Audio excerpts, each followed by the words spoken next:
Oh.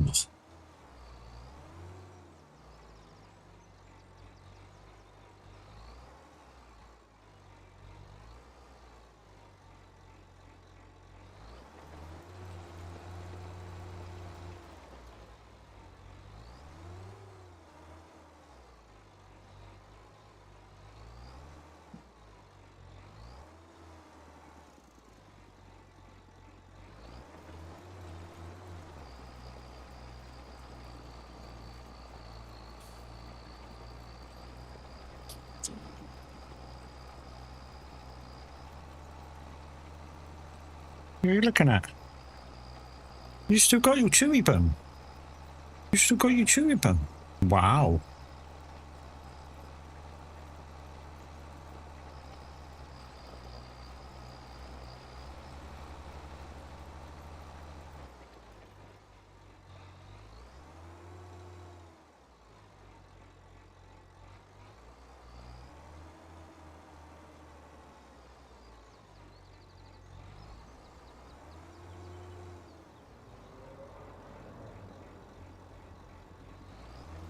Good afternoon, guys. How are we doing? Hopefully you're all okay. We're back on the farm. Day 2 of Highland map. If you can't stick around, hopefully you can still keep me on tab. So yeah, keep me on tab and then mute the tab itself, not the stream, and it will still count as a view. Apparently the thing that they're going to stop the other thing is not going to happen, so hey.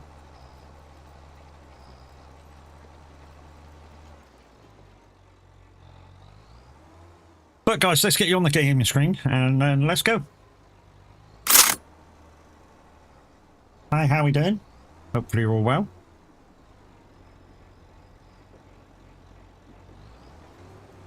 Let's put that on. I'm just going to let the AI do this. Got my hat on. The Sorek logo and my logo. Well, my old logo, not the new one.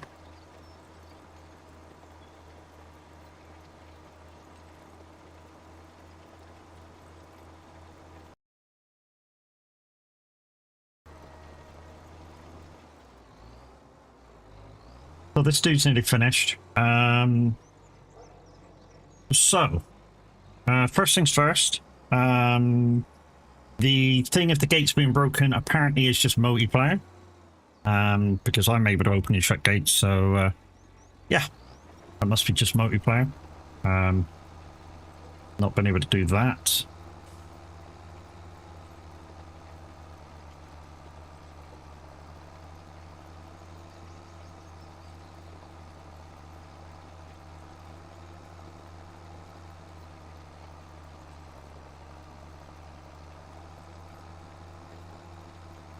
So this dude's nearly finished. We'll take him over. We'll take him over to the next field, and then we'll do some stuff ourselves. I have been on most of the morning, doing little bits and bobs for myself.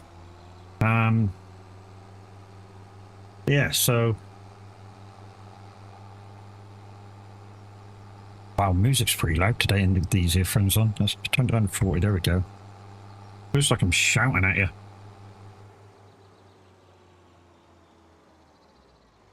Where are we going?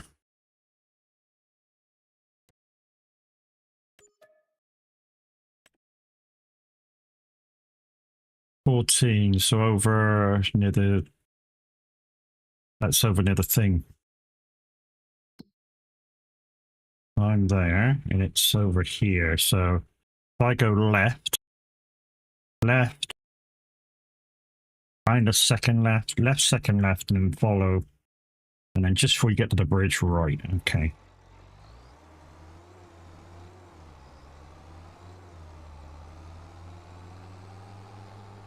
Like I say, guys, hopefully you guys can help me keep my average score up for viewers, and yeah, we should be able to do some dare drops. I've already got one dare drop ready to go. I've totally got enough for that. Virtually got enough for the second one. It's just to build the castle that I don't have everything for as of yet. I say as of yet because we're on stage 2 of 65. It's going to take a while. I think literally if we get the dares back in time, literally it'll just be stick stuff up there, fast forward today, stick stuff up there, fast forward today, just to get her done.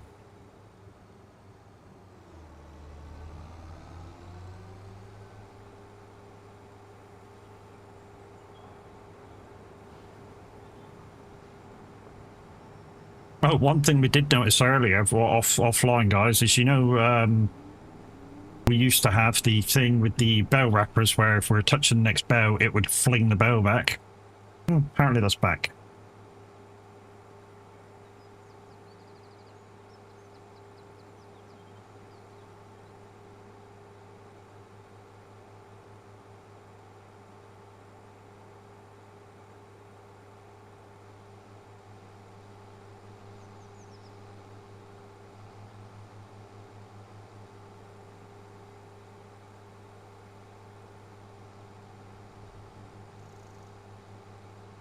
It's down here somewhere.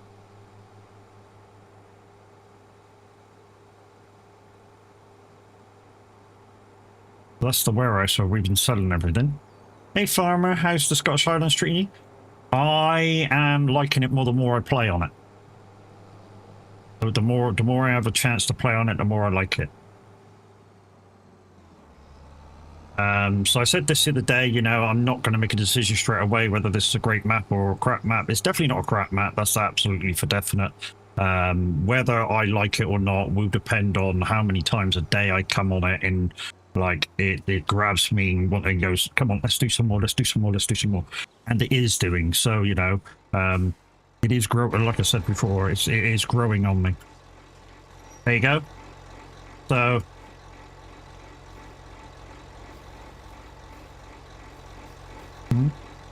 There we go. So the thing with the gates aren't affecting single player. They are opening and shutting the single player. So there we go. It is totally a multiplayer server thing. Haven't had time to whiz around it yet. It looks a great map. The quite a little adventure to get the bottles the other day. That was quite fun. Yeah.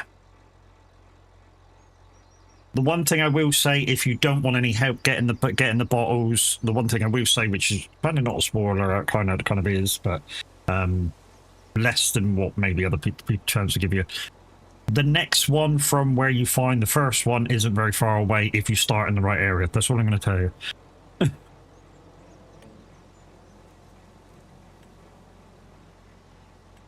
Can you show me where the farms are located, please? There's two on the farm, there's two on here, which is the thing. So there's one just, where is it? There's one just here, just below 41. The downside is one of the buildings on here you cannot get rid of. So possibly... I looked at this farm and I went, oh, that's a nice farm. And then when I kind of heard you couldn't get rid of one of the buildings because it does nothing, I was like, no. So the starter farm is over here. It's quite a big area. It's quite a long farm. Yeah, it's not a bad area. I mean, I've heard people lately go, let's use 35 to extend the farm area, and that you know, that's a pretty good idea. You know, you could use field 35 to, I don't know, put your productions up there, whatever, out of the way. I'm not too bothered about it, because what I'm trying to do at the moment is I'm trying to get my numbers up again so I can do dare drops. I can give you guys back some keys to Farming Simulator. I need an extra average view. That's it. So at the moment I need to average 16 probably for most of my stream to get it back up to 15. So yeah, and then I can afternoon, you can't delete it or use the hider mod. No, not for that building. So literally I'm in this area same as everybody else, and like I say, one of the ideas to give you more space is to use field 35. The other idea is just to cut a load of trees down and extend out. Because there's this area here and this area here, kind of a big deal where you can cut trees down and extend out. That's not a problem. Field 50, there's a cow pasture on there. Not sure whether they fixed it yet or not, but resetting it certainly does the trick. I've reset it with the cow barn from the Highlands, which doesn't do milk, doesn't do slurry, does manure, because obviously that's extra. That's like an extra side thing. I think if I keep playing on this map, I think what I'm going to do is exchange it for a different cow barn so I can do milkers, or maybe just add a second one in. You know, use 50, cut a load of trees down, and do milking cows in that one.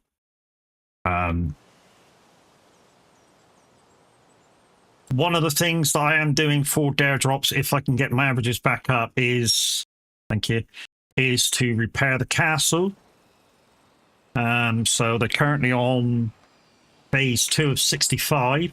And like I say, if I can get the dares back, I shall speed this up. This is the one that's worth the most for dare drop to give back. So yeah. So what I should do, if I get the dares back and it's a few days to go, I should just come on, put the stuff down, and fast forward the day. Do the same again until all done. Have I done fishing yet? I've done some fish stuff, not all of it. I've not done any rod fishing yet, because I think it's a long-winded process for $100 a fish. So what I have got instead is I've got an offshore place, which is doing salmon at the moment, because one of the dare things is to make 100,000 offshore. So I'm currently just making a load of salmon in here. And there you go, you see the splashes, that's the feed going in. So yeah, I'm currently trying to make 100,000 there if I get my dares back.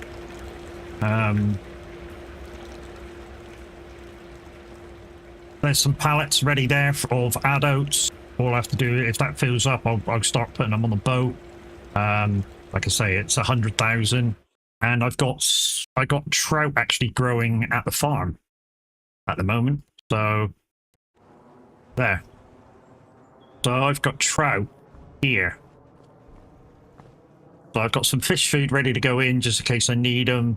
There's as many youngins in there as I can get. I've also put to get babies. The greenhouse side to get babies, that's this one.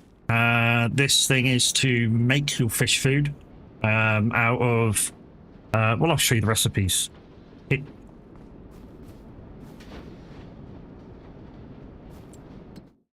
So, you can do it out of canola oil, flour, and soybeans, or you can do it out of olive oil, soybeans, and flour, rice oil, soybeans, and flour, or sunflower oil, soybeans, and flour. I don't know if there's any difference in any of them. I'm just going for the straight canola oil, soybeans, and flour. I've got a couple of small little things up this way to do bits and pieces. So I've got a small production here to do flour, and I've got a small production over here to do the canola oil. Probably should have stuck them together, to be fair, but There, this one to do my canola oil. This shed I'm not sure what to do with. It is a, I think it's a shaded bunker silo. We might at some point switch the cows once we get milkers in. It, like I say, not if we stay on this map, because I think I am going to stay on this map instead of saxing them. We've got this little contraption here. At the moment, it's filling up with onions, and I'm keeping it topped up. Basically, what will happen is they come out packed on pallets, and they're actually worth a couple of £100 more. So if you want, if you don't mind waiting for a bit of profit, buy that, whack them through. It just packs them on pallets, and they're worth a couple of £100 more per thousand.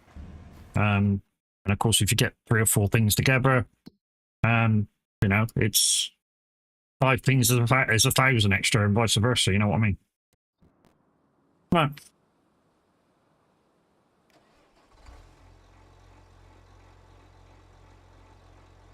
Right, I'm going to try and do this the right way round, because when Cavalier gives me Ebony Island, because it's out on some trials at the moment, like private trials. So when I get that, I should be doing challenge mode, which will involve crop destruction. So I need to learn to do it outside and then inside, or inside and then outside. But I need to do it properly, to be fair.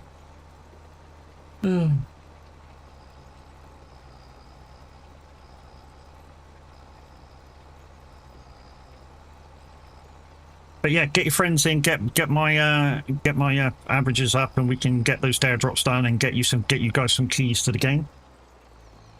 Because at the moment we're, like I say, couple of average short. Well, I say couple of average, one average short, one average viewer short. Yesterday looked like it was a good day, and yet when it came down to it, the average for yesterday was 13.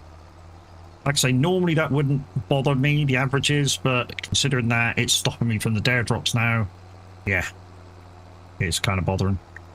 And for that.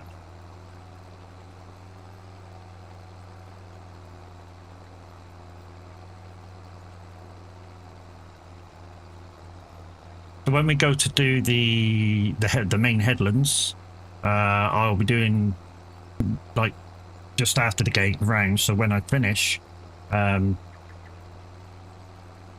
I can just stop at the gate and straight out.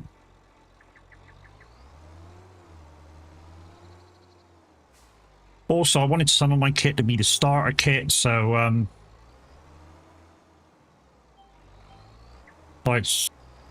so I can work up to it. And so that's what I'm kind of doing. I'm starting with the starter cultivator. I've also got a fairly starter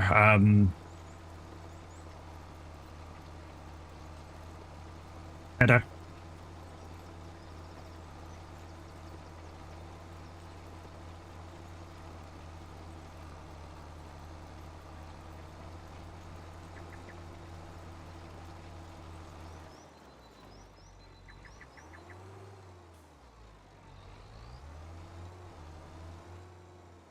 So anybody with a Moser, if you get the Moser telemetry app on the farm,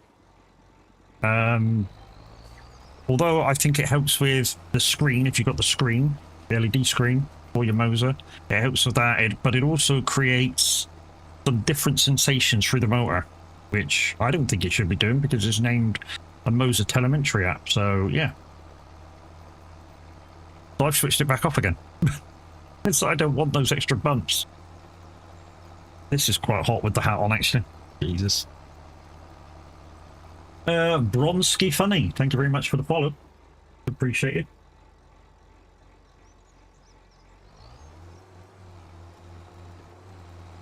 And for some reason, Thirsty seen you as a bot and banned you straight away.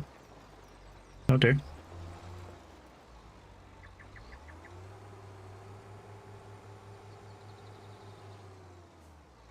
If you're not a bot, Bronsky Funny, let me know.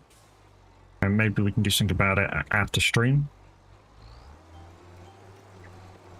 Like send me a message or something, or maybe it sees you as this kind of dude that spams stuff in.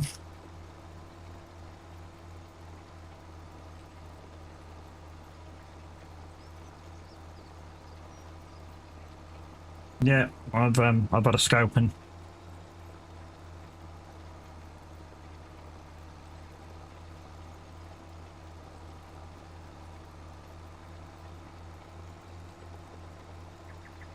To be honest, I slept a lot better last night as well, so hey, go figure.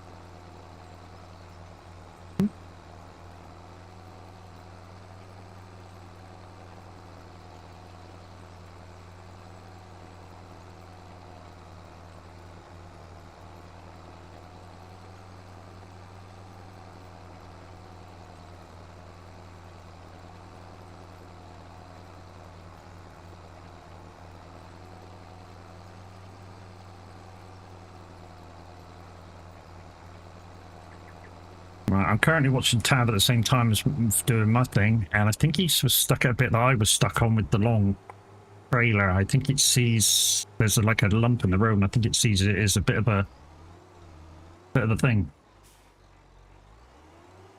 So it thinks you're grounding out on the junction.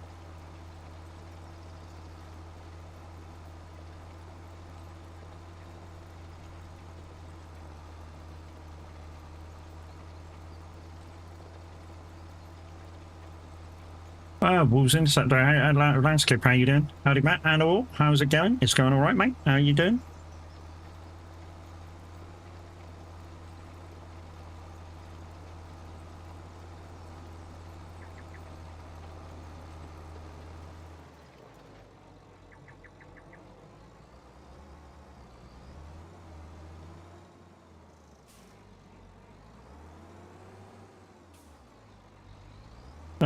Not long been out of bed, no work till December, so got all month to chill. Wow, that's a good boss you got there.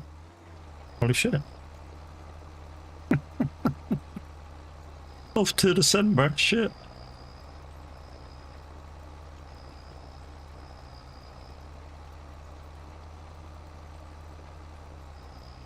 So we've just had a couple of holidays, Halloween and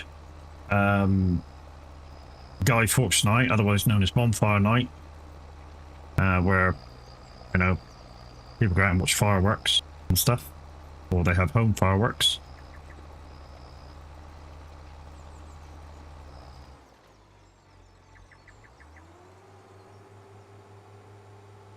As being self-employed, I guess. Okay. You've owned your own business since you're 18. Nice. Thank you guys for the likes over there on YouTube. Much appreciated. What we really need is we need those average views to go up on Twitch so I can do some dare drops. If you're able to, use my Twitch channel and yeah, if you don't want to listen to the Twitch channel, mute the tab, not the stream, and it should count as a view. One of them was yours, Mystic. Nice, thank you very much, mate.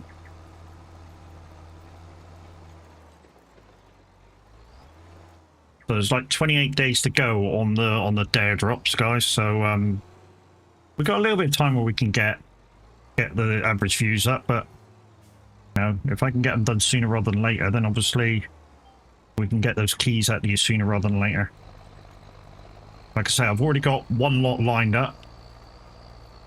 Always got to help the algorithm? Yes, indeed. Yeah, the YouTube thing is an algorithm, so the more people that thumbs up and chat, and even if you're watching this, even, you know, after the live stops, guys, still chat in the chat, put an emoji in there, thumbs it up, you know the scores. You know, do what you can to get me noticed, and then, you know, We might be able to get a crowd in here.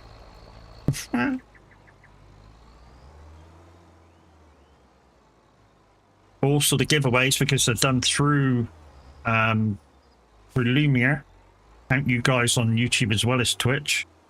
So, you know, when I do get the giveaways, you're able to join them on both formats.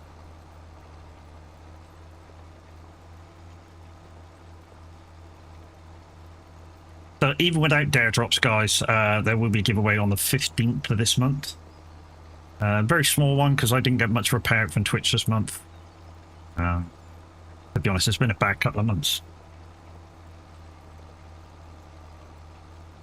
I've just been making payout thanks to the ads. I know a lot of you don't like the ads, but again, that's why I have them, so I can give back to you guys. I'm finally up to 152 subs on here. One day I'll hit 500 with the help from YouTubers only. Problem I've got is I don't really do socials, only YouTube and Twitch. Yeah, same here. Same here, I don't do much. I just, you know, either I live to YouTube and Twitch at the same time, or I live to Twitch and upload later to YouTube. That's all I've been doing. And I've done it that way for a little while because I want the channel to grow naturally. I don't want there to be any bossisms in the channels, and that way you guys are here for me, not for, I don't know, clickbait or anything like that, you know, because I know that there's stuff out there, tools out there to, I don't know, help you with clickbait fucking titles and shit like that, and that, you know, so I know there's that out there. You know, and I don't want to do that. Like I say, I want the channel to grow naturally, and then because I have let it grow naturally, you're here for me. So, and you don't expect anything else but me. Exactly, my thoughts on my channel. Yeah.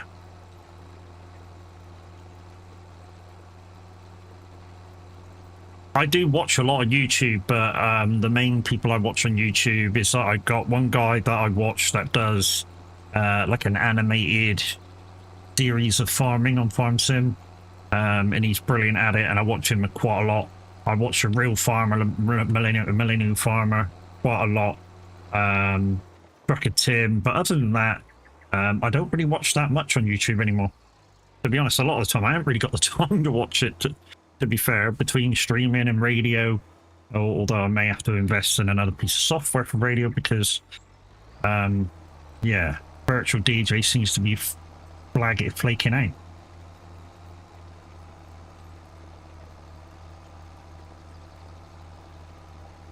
We're here to watch you suffer and moan. Good, buddy. Thank you very much, dog. I post a lot of shorts, building and landscaping. Well, that's kind of cool. That is kind of cool. I mean, a mate of mine from the community today started streaming on Twitch his IRO trucking. I mean, normally what he does is he goes into the Discord and he'll go live in there just for us to watch where he's going. But today he posted live on YouTube, on Twitch for his IRO trucking route, which I think's awesome, you know. Who's that guy from... Is it Holland or Belgium? Trucking Dan or something? His setup in his truck now is just like my setup. You know, he's got bits of equipment that's made obviously the stuff that he needs to buy a little bit smaller. He's got cameras all the way around his truck, so he can give you different views. And yeah. You love Trucker Tim? I like Trucker Tim. I mean, a lot of truckers don't like Trucker Tim because they class him as not a real haulier. To be honest, whether he does one job a week or 10 jobs a week, he's still a trucking haulier, you know. He still comes under the hallmark of a trucking haulier, you know. He owns his own truck. He delivers from A to B for cash, so he's a trucking haulier. He's more a YouTuber than a trucker, but you can't say that he's not a trucker because he is.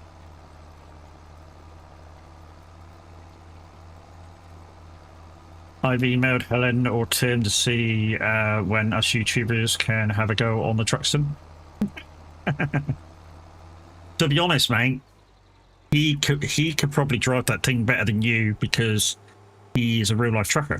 You know, whereas for me, I know I would struggle when it comes to hitching up the trailer and stuff because very rarely I use exterior view or I use just interior view. I always go outside and use exterior view to hook the truck up unless I'm absolutely dead straight.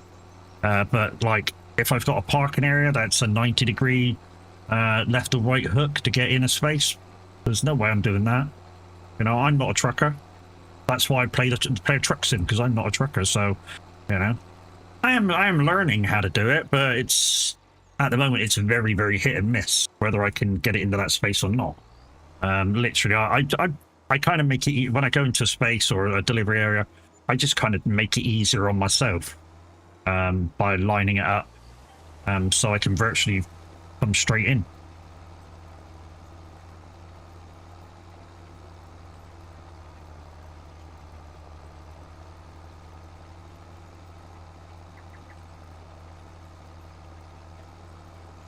He's both, if you ask me. He could get his HGV license to do the work. He wants to be good on the truck sim as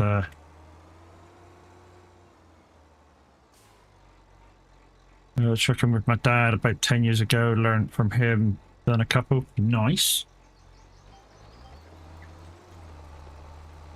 Went around the yard to know how. But yep. Good way to do. Good way to start. Good way to start. I mean, I didn't know, but this is absolutely true though. If you take the fifth wheel off a truck, you can drive it on a car license. I didn't know that, but apparently absolutely true.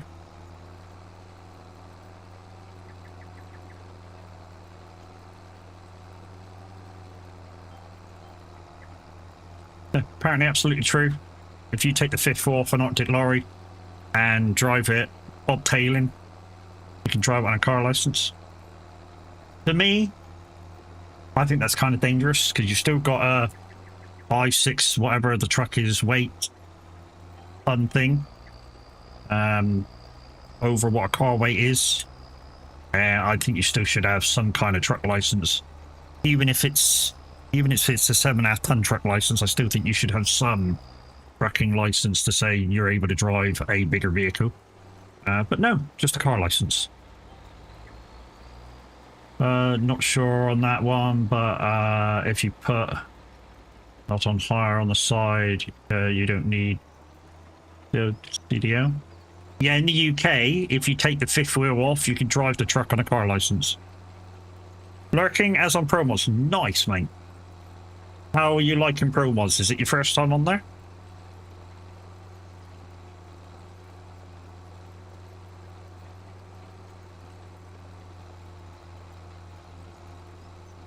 Like I say, guys, if I'm not doing a World of Trucks event, Pro Mods is where you'll find me unless it's down or renewal.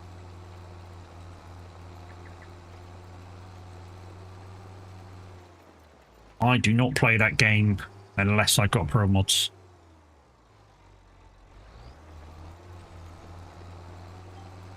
That's crazy. The law in the UK is crazy. We know how dumb law. Yeah. Look at this thing coming by. First thing I've seen it up really close. No, always been on. I've trucked with you so many times. Good. Well, the last time you actually trucked with me, I was actually on Sim 2, wasn't I?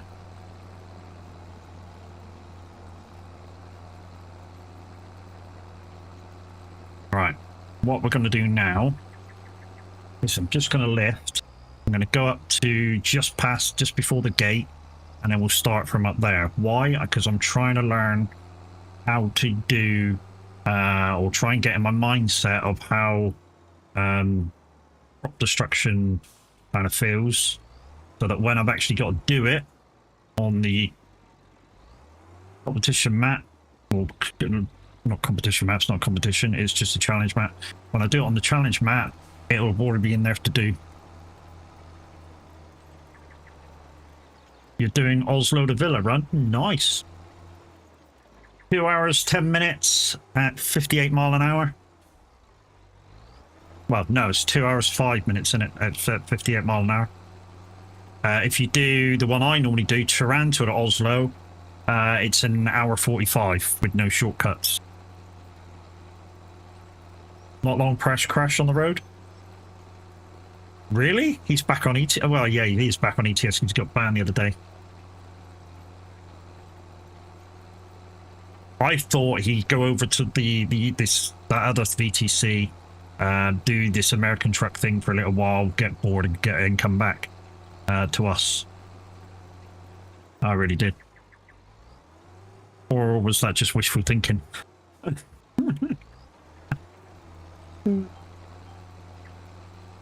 I got banned till the 9th. He's with Eurolines. So he has gone somewhere else. Reckless driving.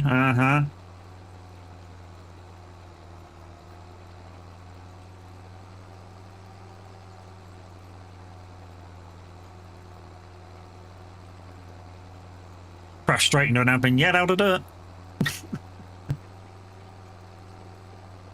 Yeah, Irish lad is at Eurolines. Yeah, I mean, I know why he didn't want to. I mean, he'd love to come. If it was just join a VTC for camaraderie, he'd be back with it. He'd be back at Viking Transport, no problem whatsoever. We don't go out to steal anybody's drivers. You know, if they put in a request to join, then they put in a request to join. Second ban within a year. I'd watch what you do then. Perma ban on the way.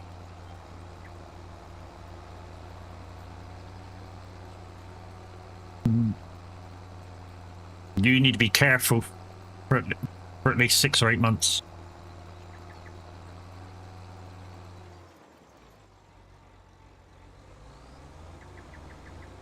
So, like I was saying, guys, the thing about the gates not opening for contracts on single player, it's not an issue. On single player, definitely not an issue. There's a few more of these cultivating contracts that I'm going to quickly flip through. And then if we restart, if we need to restart the day because we're running out of daylight hours, then we won't sleep. We'll just fast forward them through. 21 is just below the farm. Okay. 36 is just below the farm as well, and 9 is, yeah, 9's close to me. Let's do 9 first then. And then the other 2's quite close to where I am.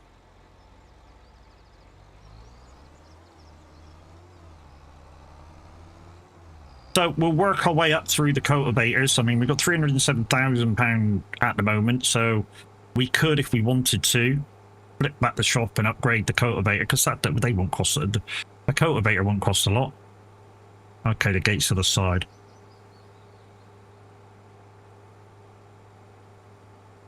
Yeah, the cultivator won't cost a lot, so we you know, we could upgrade the cultivator straight away.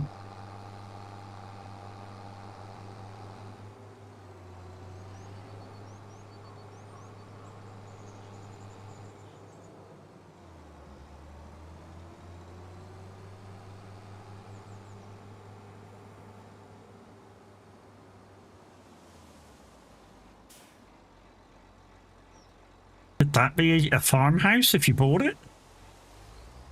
Oh. Right. Once again, contracted field, guys.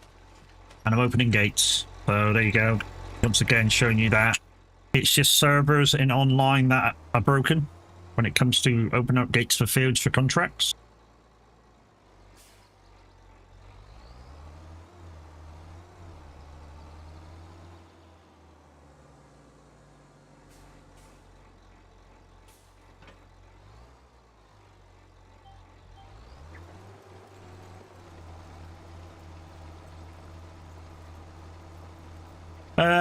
Thinking about staying on single player for a while because I really don't want a permaban. Sorry to change the subject. Not at all. Not at all. Yeah, I go on a single player, or if you want your mates to come over, go on a single player convoy mode, and just don't have very many mods, because the more mods and other things you have in, the more it lags. So you're better off just keeping the mod count low. Just basically standard stuff and pro mods, and that'll be about it, you know. And then you should be able to get 4 or 5 or 6 of you in, and just go for a little drive between the lot of you know.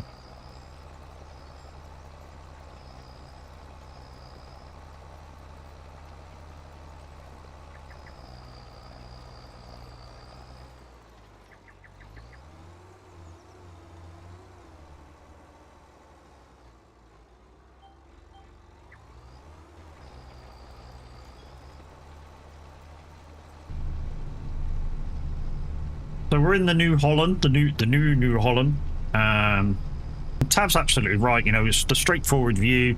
It's got too much of the roof involved unless you get the seating mod in to lower you up and down.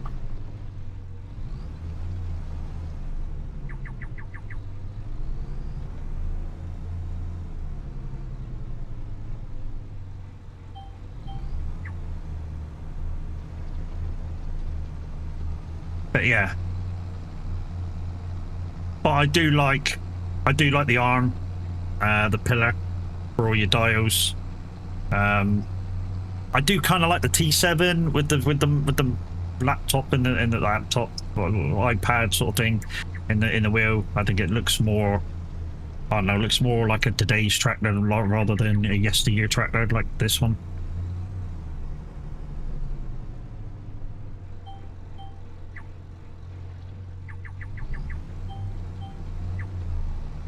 This one is sort of modernized with the pillar arm thing, but when it comes to overall view out front, kind of old style.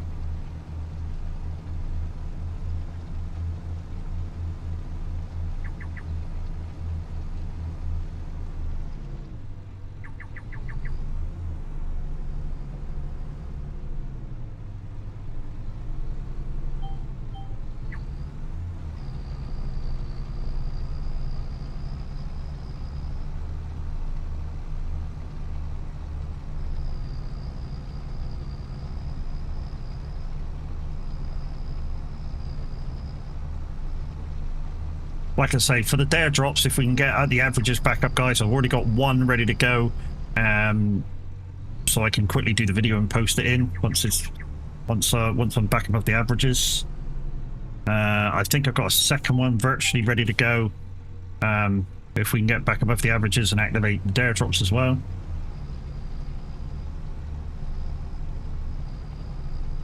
For the whole video, guys, we need to average maybe 16 or 18 to get back above 15 average.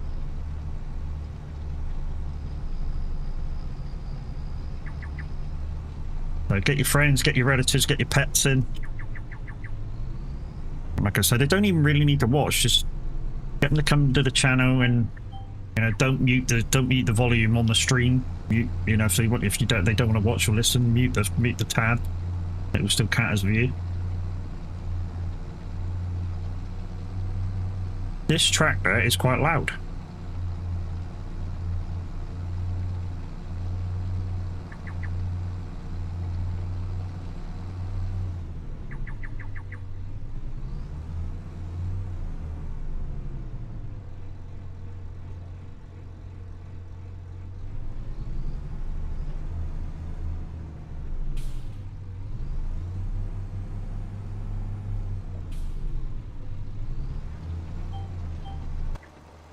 That tractor is quite loud for in the cabinet.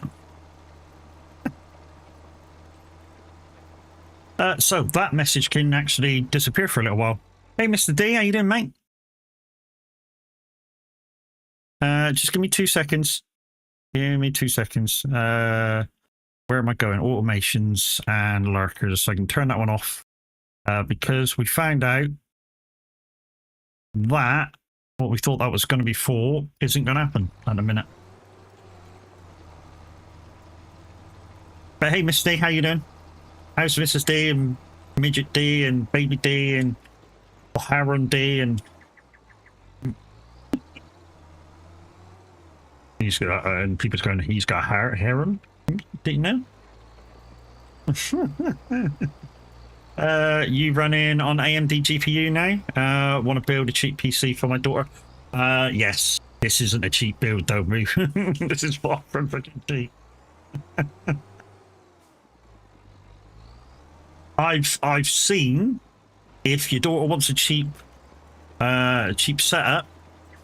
Somebody in Tab's stream the other day said they bought a PC, a build from what was it, AWD-IT for 800 quid. That would either run games or stream quite nicely.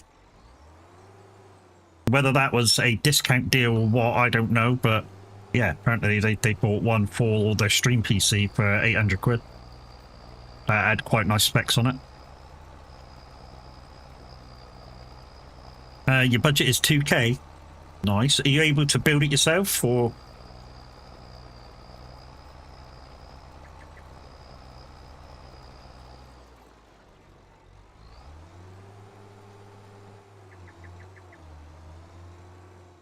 You build all your own? Yeah, you should be able to build something decent then, mate.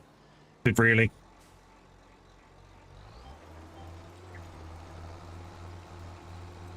I mean, you know, you can get a 4 terabyte M.2 for less than 200 quid.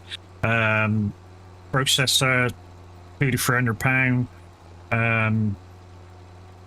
Just been scouting around, and 9070 looks great. I've got the 9070, not the XT, and it's a great card. When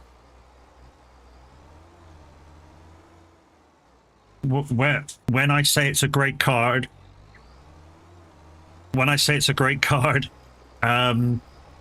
literally it's the only card that we've seen so far with the rest of the bits that I've got in that when I was streaming the other week, I managed to max out iRacing. So put the thing on max, put all the droppy down menus for the extra bits on max, and it ran it, and it was still doing above 60 frames.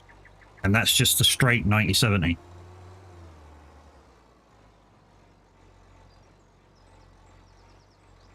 I've also got a, I think it's 7900X as well. 12 core, 24 thread processor. They're partnered with it. It's an AM5, 64 gigs of RAM, 6,000 megahertz. Just two. And apparently, if I bought the 4 sticks, then the overall speed of them would have to come down to be able to process that. So I just went straight with 2 cards.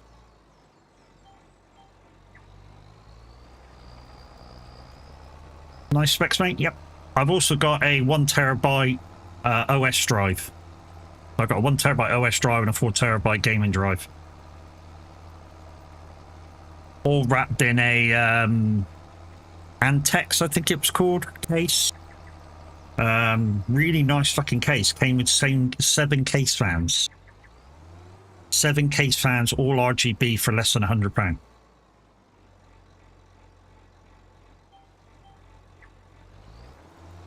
Yeah, mate. Fucking awesome.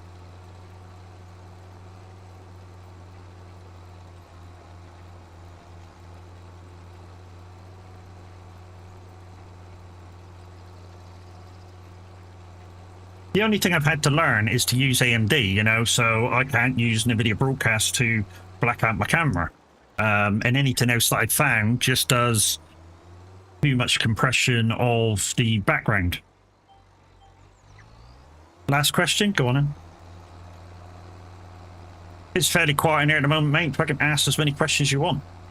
Just to keep chat going. Do I see an improvement? Do I see an improvement on what I had? Absolutely guaranteed, mate. For instance, on my last PC, which was a 3600X processor, a 3060 Ti, what else do I have? 64 gigs of RAM, but 36 megahertz and 4 channels. And that couldn't do what I'm doing now. you know, I had to give up dual streaming to YouTube and Twitch. So it wasn't able to do what I'm doing now. So absolutely guaranteed does more. And I've upped the graphical quality of the game. And I'm dual streaming in 1080p. So yeah, vast improvement from what I had before.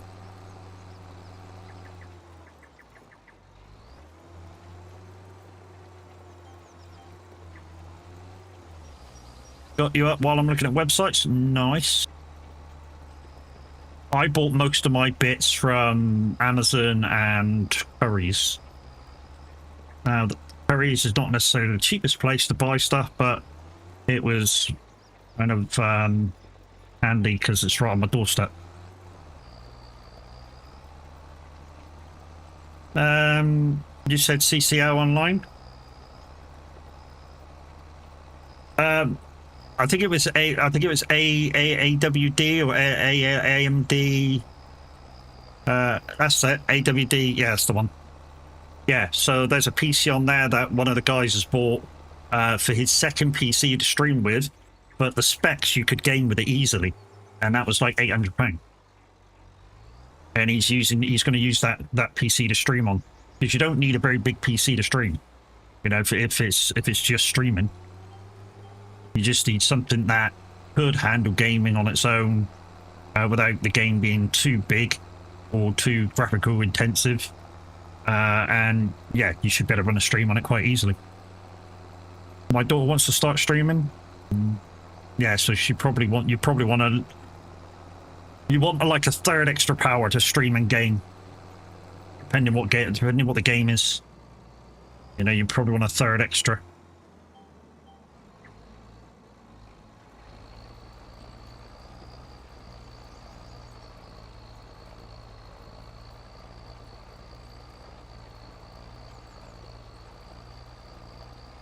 I mean, to run a full one machine, that is.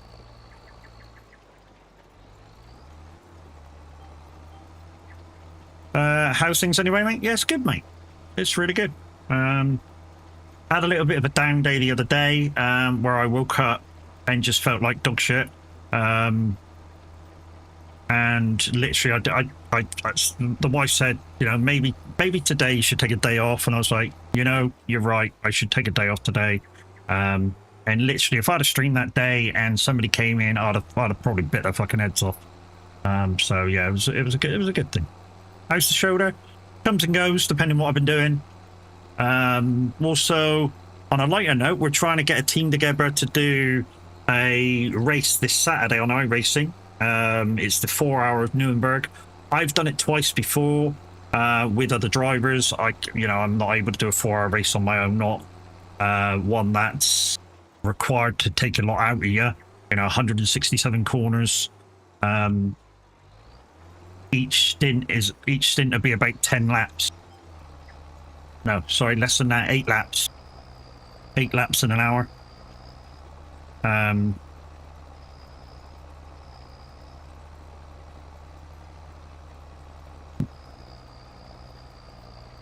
Same here. Had an arm wrestle with my 12-year-old. Painful today. Freaking arm wrestle. Don't think I could arm wrestle anymore, because the shoulder that went is my best shoulder. Literally, as soon as that starts pulling, yeah, you can have it. Love you, bye.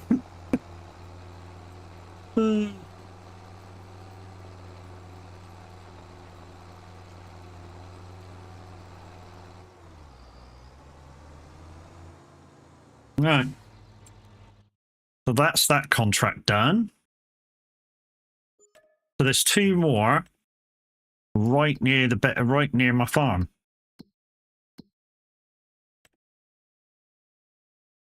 So we've got 21 and 36. So we'll take both of them and see if we can get them done before the end of the day. First, we have to find our way back to the farm. What we might do as well on the way back is just pop to the shop. So the shop is here. Is that the shop? Hang on. No, that's the shop there. So if I come up here and turn right, follow down to the road left, I can come back up onto the shop. And then I can swap out this cultivator and get a bigger one. I don't want a very big cultivator. I just want something slightly bigger than what I got. Because of, you know, I'm still not sure where, you know, if there's any really small lanes on this map. It is a glorious looking map though. And like I say, I sort of go on, if a map drags me in and I want to play on it all the time, then it's a good map. And this is beginning to do that. So yeah. Like today, I've literally been on this, I've been on this thing all day. Just doing little bits and bobs, refining stuff. Yeah. Planning what I'm going to be doing now.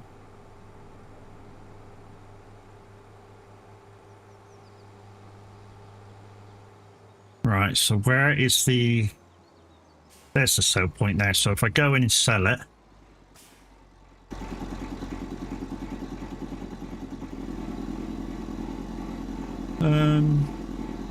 So 29. That's a pretty good price, 29 for that.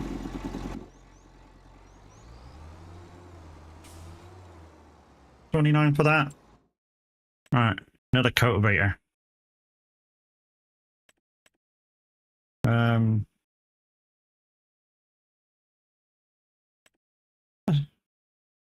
21,000 more for a really decent one. I like this Kun one. Tips, thank you very much for your resub. That's 3 months in a row. Thank you very much. Much appreciated. So yeah, 21,000 more. So what we've just earned from those 3 other contracts, we've just spent.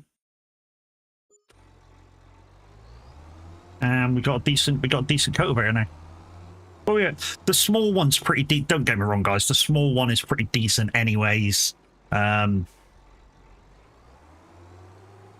This one is pretty good, really good for the power of the tractor.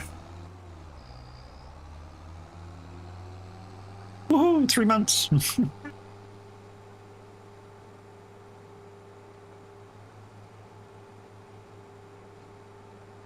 Right. If I go up towards the farm and then I stay on the road, the 2 fields that we're doing should be on my left. Double-decker bus. When I was driving buses, that's what I used to drive all the time. That used to be my thing. And virtually one's exactly the same as that.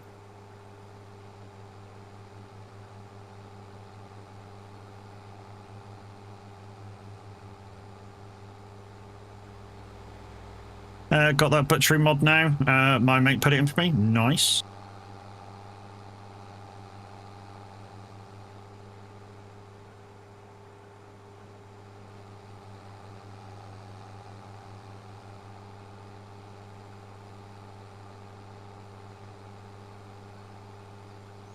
Right, so it should be the next couple of fields.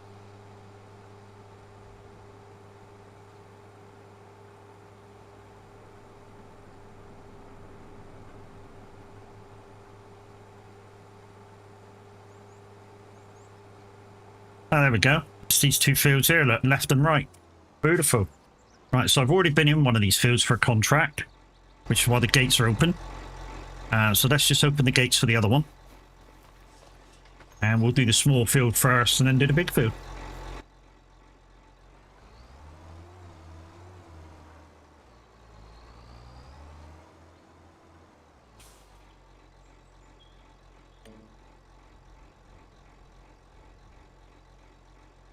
Three headlands, really? Okay. If that's how many you're thinking, let's just do it.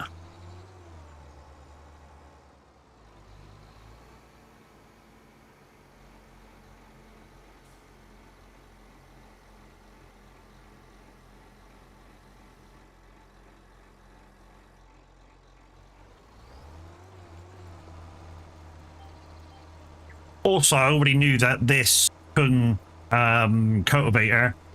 was already under 300 horsepower, and this thing can pull it no problem because I've used it in lots and lots of farms before.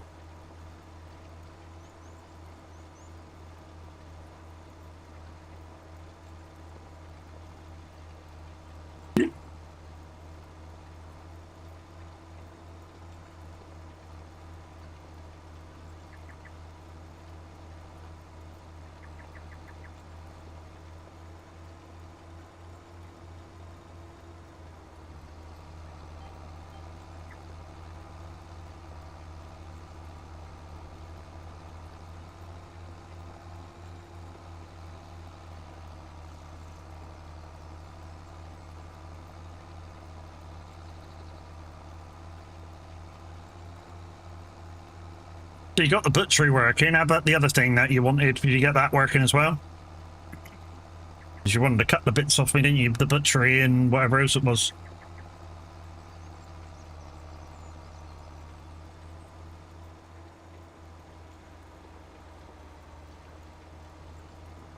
Oh, yeah, the Trex, wasn't it? The Trex 600 with the pipe out the back.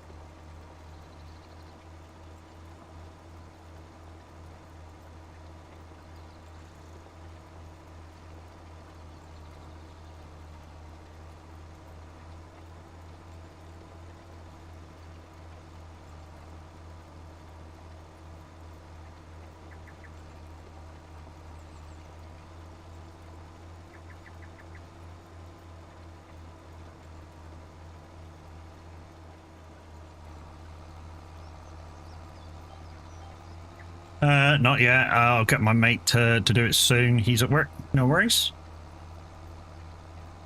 Whenever I'm clearing trees and I want to make money from it, that's exactly what I use if I want to save time. If I want to do it manually, of course, it's totally different. I do it manually. And like I say, with the farm stick in the Icon City buttons, it's real fucking simple.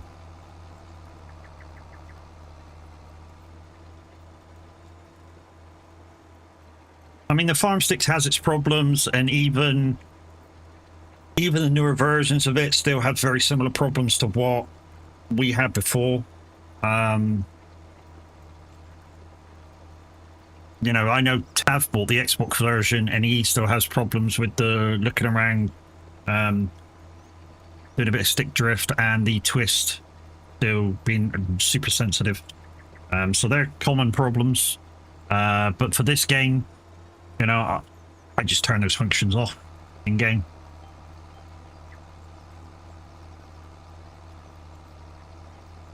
Bit of a pain in the ass when you have to reset. You're looking around in like trucking or something. Bracelet eggs. What's the name of the light you have behind me? Well, this one here. This one here, or that one there?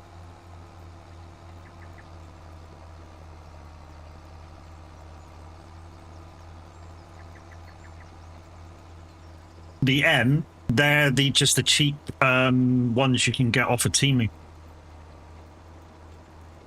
I'd like to be able to buy the Govee ones so that they flash when you guys flash lights, but yeah, they're mega expensive.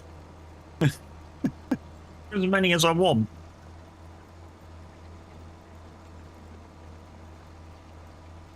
Because the reason why is because these are just battery powered and you just plug a USB in, whereas the Lumia ones need to be like Bluetooth and Wi-Fi, and mainly Wi-Fi because that's how the rest of these work. You know, when you flash lights, it goes through Wi-Fi, not Bluetooth. The control.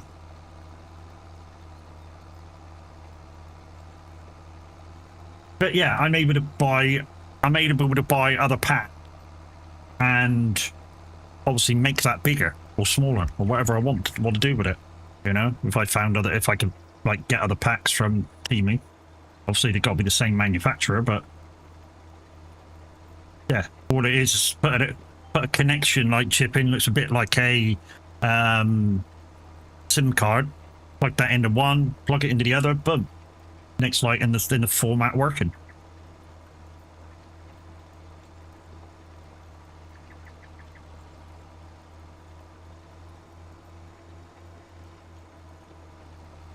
What will I Google? I don't know, hexagonal lights? RGB.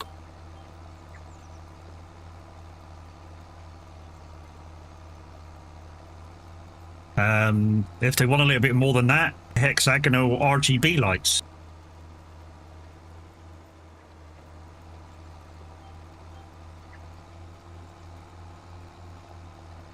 And like I say, this is just a cheap version, USB for power.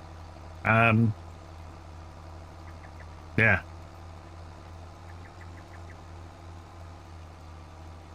And like I say, they plug into each other, so, you know, all groovy. Groovy, baby.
Have I played Arc Raiders? No.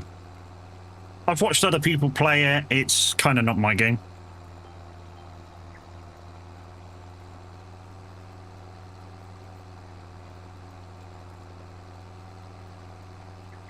Me and shooters don't do too well.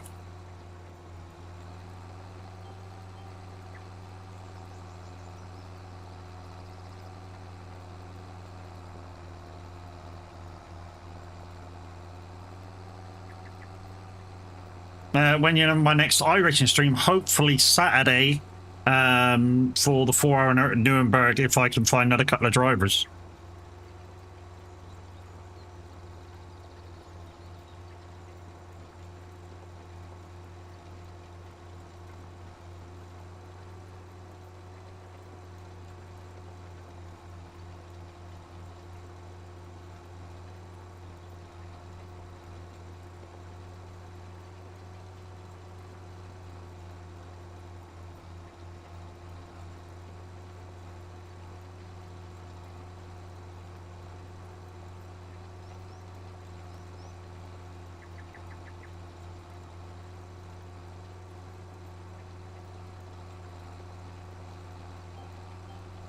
Hold that thought, ad. Okie dokie, holding thoughts.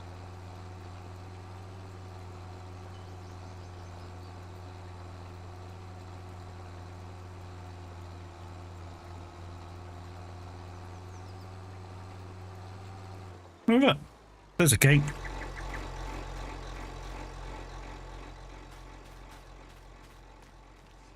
So we'll just open that. So there you go, guys. Single player gate opening does work.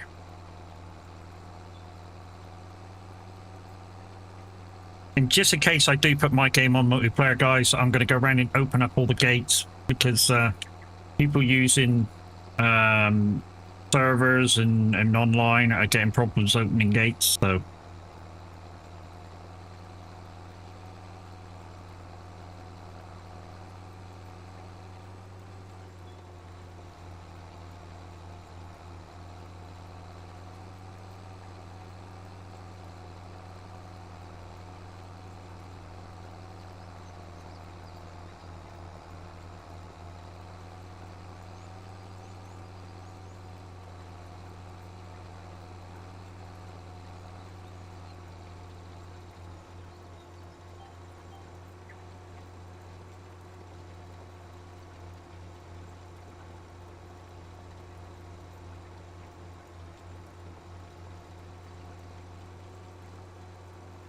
So we've already upgraded one piece of equipment today. We've upgraded the cultivator, so yeah, all gravy.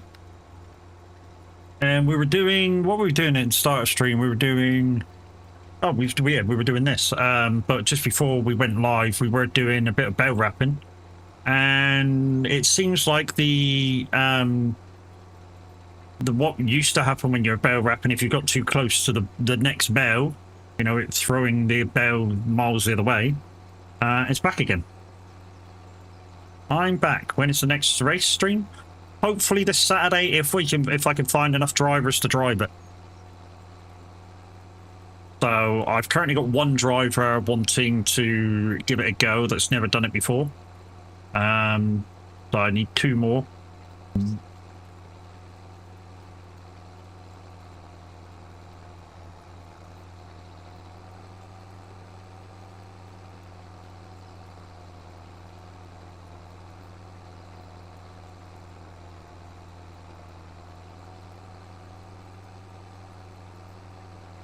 Right. I didn't do my thing. When I say didn't do my thing, I'm trying to learn how to do the fields in such a way that the crop destruction thing don't get activated and kill my chances of field rep. You know, the economy thing.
Also, guys, don't forget we're trying to get those average views up so we can go back into dare drops and get some dares for keys done.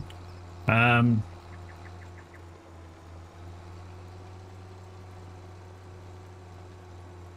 we've got to get back above 15 average for dare drops to be a thing, because they do like look at your thing every day. So as soon as my averages get above 15, I'll be able to do dare drops again and get you guys some keys for Farm Simulator 25 and wherever else dares like there is that I'm available to do. We like doing it for you too. And normally I do the hardest ones so that you guys get the most out of the keys that come back.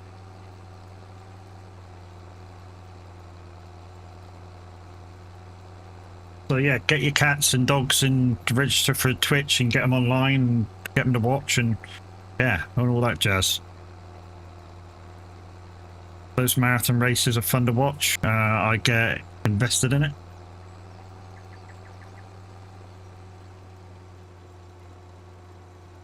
They are good, and the good thing is with them is that if say like this time around there's quite a new guy wants to try it, so if he gets in the car and messes up in any way, shape or form, he can be safe in the matter that it won't mess me up or anybody else that drives with him. What we get as far as safety rating and I rating is solely on the driver at the time of whoever is driving the car. There's no responsibility that he's going to mess ours up, so he can just chill out and just take care of his own and do his own thing. So it's kind of good that way, and that's what I want to try and promote with the races. Is I want to get like every time I do one, I want to get somebody that's fairly new in, and yeah, they can come in and see what it feels like to be in and part of an enduro team, and just simply have fun with what we're doing.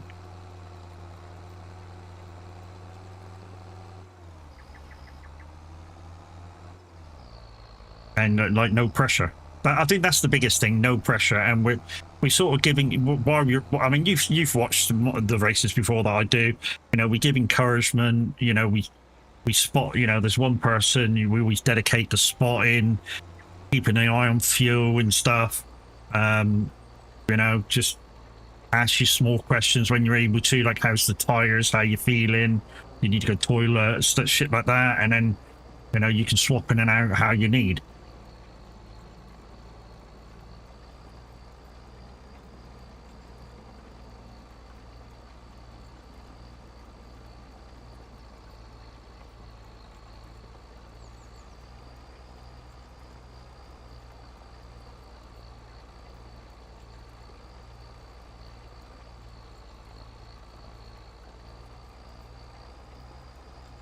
That's cool. Yes, it's pretty cool that, you know, that. Also, guys, if you are interested in iRacing or you've only had it for a month or so, it's Black Friday so time for iRacing, so hopefully I'll be able to afford to get another year or 2 years with the Black Friday sale before December, but we'll have to see. Last race, I can't believe you placed in the 20s with that rough start. To be honest, that rough start seems to happen all the time, mate. Right, Aiden, mate. In fact, there's the guy that's offered to come in and try it. So yeah, me and Quiet, just these 2 more drivers are coming in volunteer. And yeah, where we go. So I've tried I've tried the 3 cars. I mean, one I didn't need to try because we do it in that one. We did it out in the last 2 times, but I tried it in the GT4 BMW. That's fairly solid. Same as the GT3 BMW. But the Aston Martin GT4 is a little bit of a, yeah, it's a little bit squirrely, even with a tune on it. I'm okay, full of code, but okay though. Will it be the same length race? Yeah, exactly the same. Well, depending which one you watched. If you watched the one 2 weeks ago, the 4 hours of Nuremberg, it's the same as that one. If you watch the one where it was just me and class at Sebring, that's the 3 hour. Where I did an hour and a half in the car. Mr. Chrome, how you doing?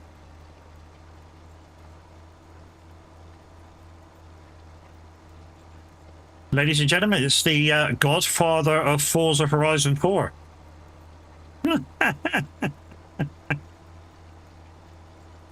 And the dude over on Mixer, back in the old Mixer days, that showed me what kind of a streamer I really wanted to be.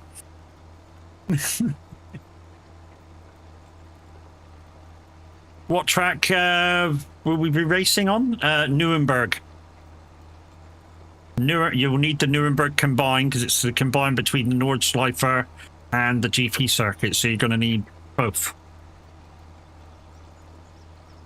And like I said, either the BMW GT3 or BMW GT4.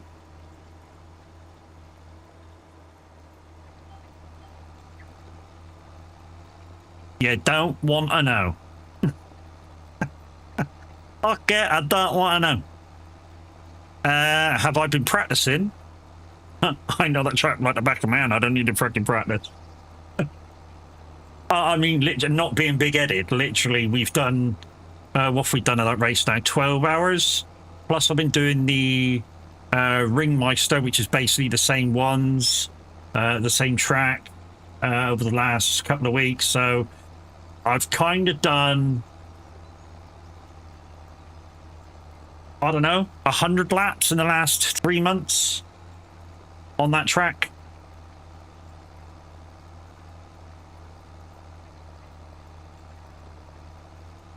So, yeah. I still have the lines on because, although I don't really use them, just for reference. I mean, when you get above a certain level, you have to apply to keep the lines on. And basically, it's for people with a disability or medical condition.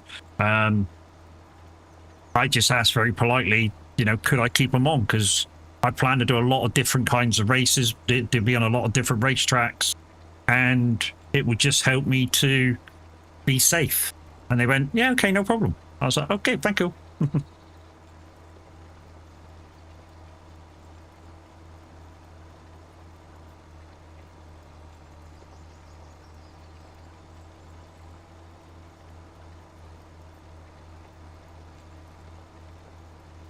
So the admin team are not too, I don't know what you would say, pig-headed to help you out as us as drivers.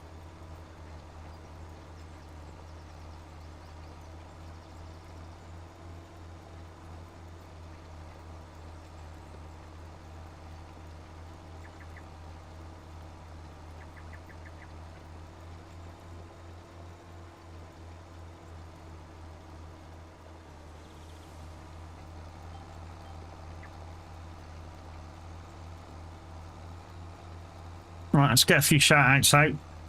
I don't think I've got any mods in at the moment. If as soon as my buttons start working.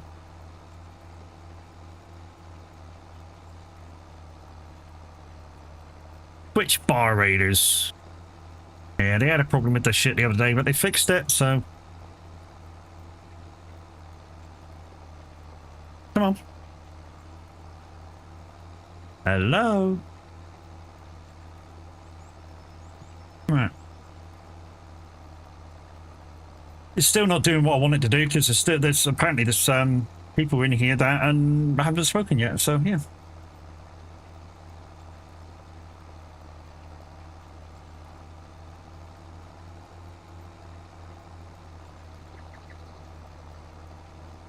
And I've set this up for there to be only active viewers looking. Praise the next, thank you. You know how loud that is in my ears.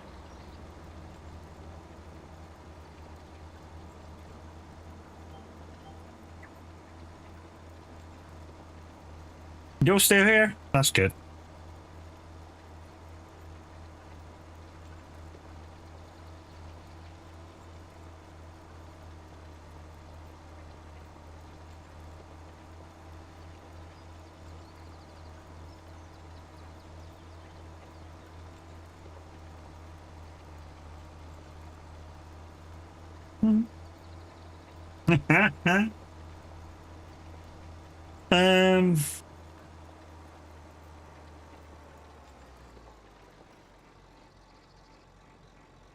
Right, we've seen quiets here.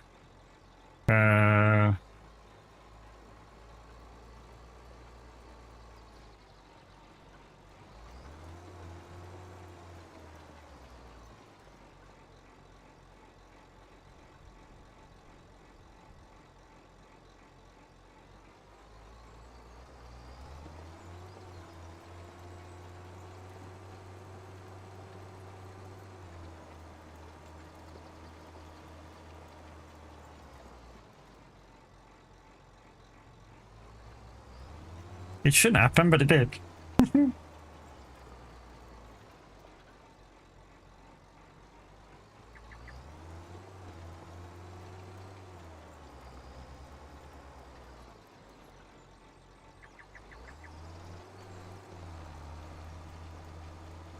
Yeah, like I say, it's turned out it's been acting a little bit weird, but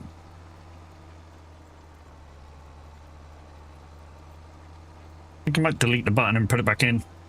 Maybe that'll make it work properly. Let's quickly do that. Quickly do that.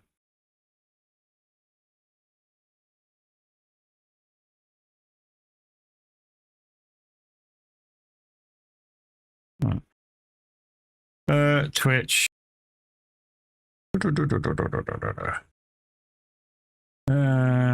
Oh, it's a bar rate feature, okay. Twitch bar raiders. Live streams. Shout out. There we go.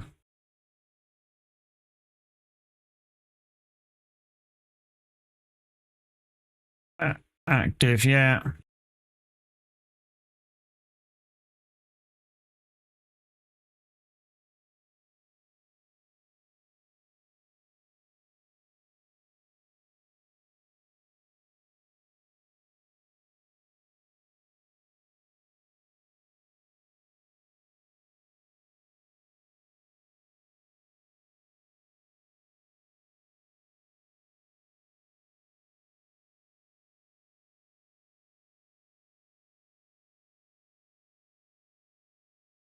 No, it's still coming up with a shitload of active people, and yeah, it's like, yeah, weird.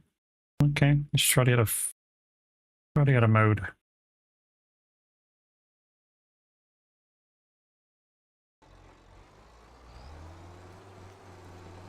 Ah, there we go. If you first don't succeed, try again. So with Crazy Legs we've seen, Tips we've seen, Mr. D we've seen, Mr. Chrome we've seen, and Woolslander we've seen as well. So there we go. It's working properly.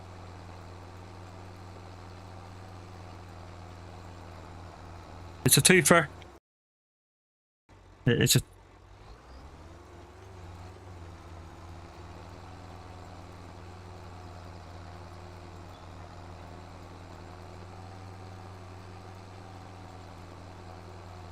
Yeah. Oh, your heart's racing. Okay. What he said to me, Coast then. Oh, Mr. Chrome playing in VR. In VR, Mr. Chrome?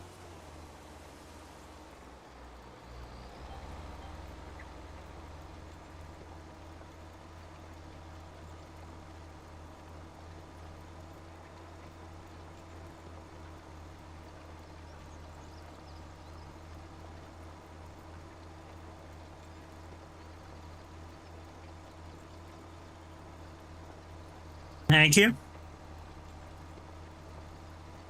Don't forget, guys, you can support the channel by using the link above and getting 30% off when buying anything from Streamleaks with that link on your first purchase if you spend over €4.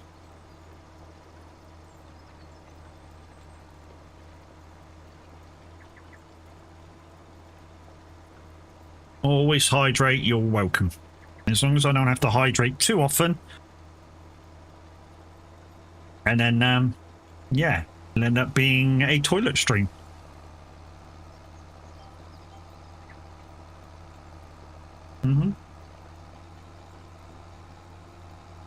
What? What are you laughing for? I'm getting owed. If I put too much in, it's got to go somewhere. So the only way is out. If I'm just sat here entertaining you guys. No laughing matter.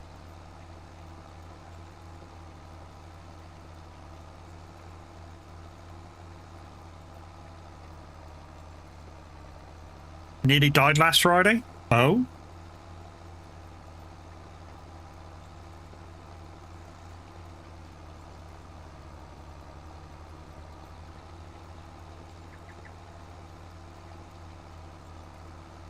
Yeah, oh shit, man. Dude, I hope you're okay now, though.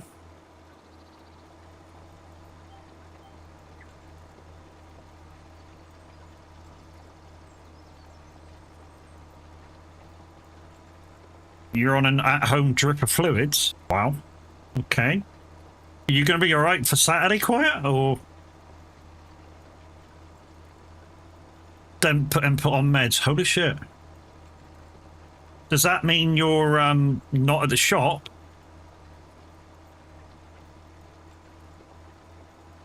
I'm guessing so.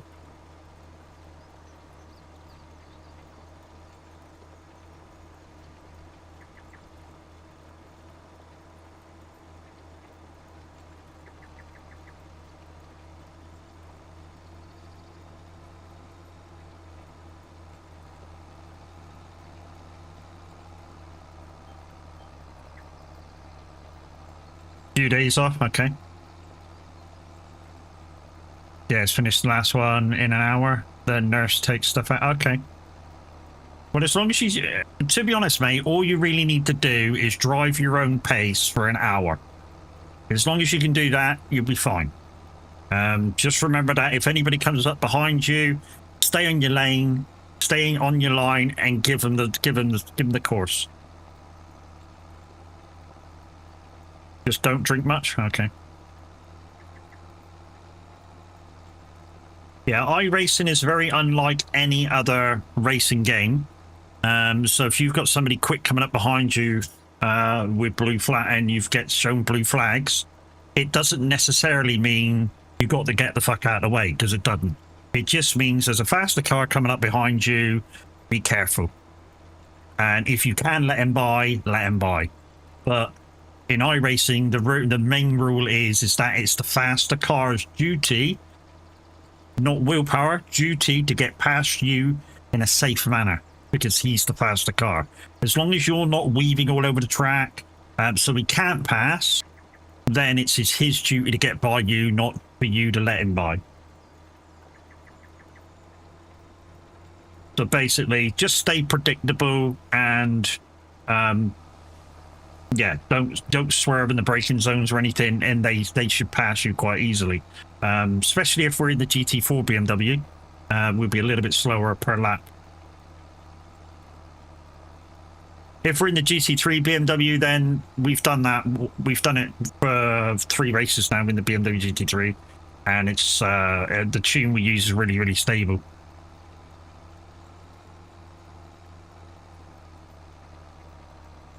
But yeah, that'll be, if anybody's interested, guys, Extra Mix and SOAG, go into the racing section. You must have iRacing, the Nuremberg combined circuits, because we're using the Nords and part of the GP circuit.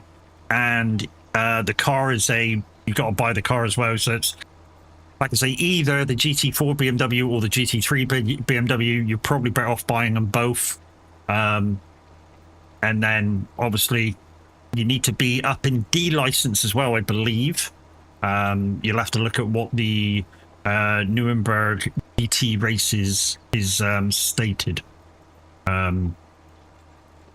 It doesn't matter what state. I can't bring you in if you're still in rookies. It goes on the individual drivers' ratings.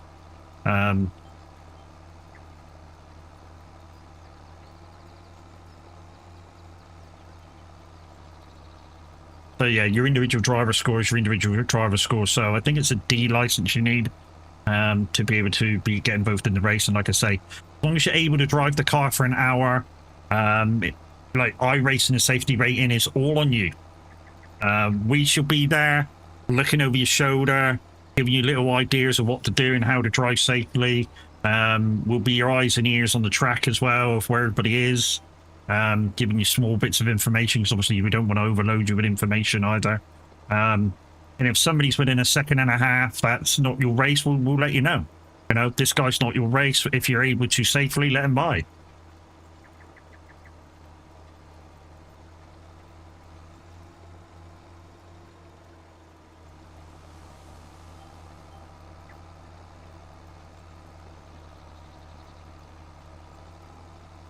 This has been better using this cultivator, because it's about 2 meters wider, I think, than the small blue one.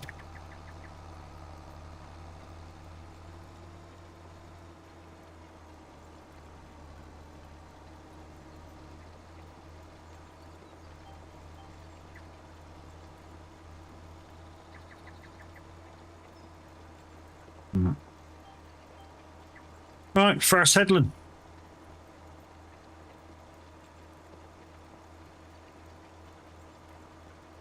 What time we got?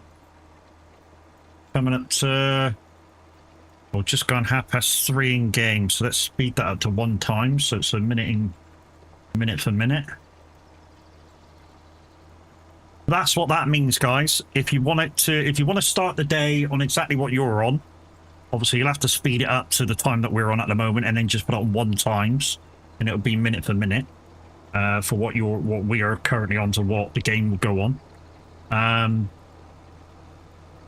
Obviously half is our 30 seconds. Our 30 seconds will be a game minute.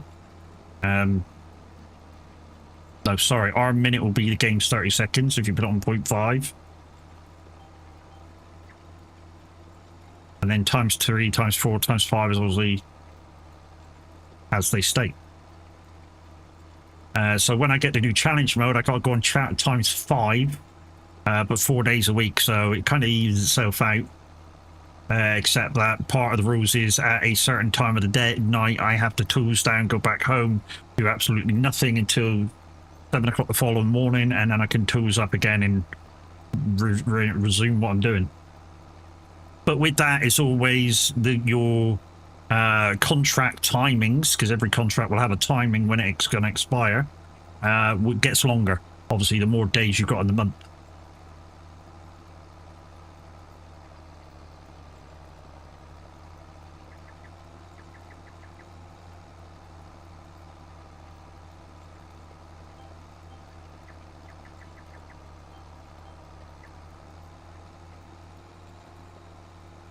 I know it seems like I've already done most of this, but if I just go around and make sure it's not too much of an effort, you know, I'm still doing 9 miles an hour doing this job, so.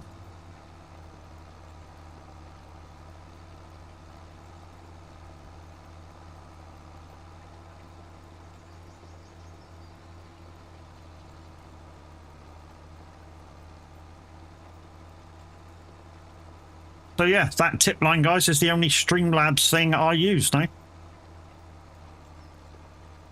Only because I haven't figured out how to use the Lumia one.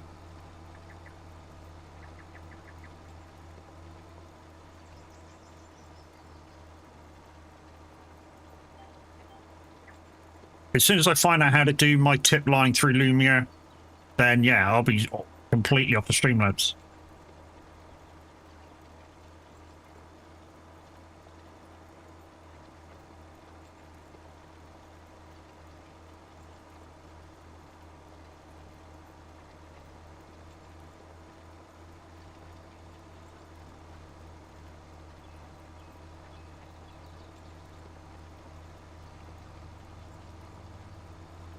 But yeah, we've got to get our average views up, guys, so we can get these dare drops back in action.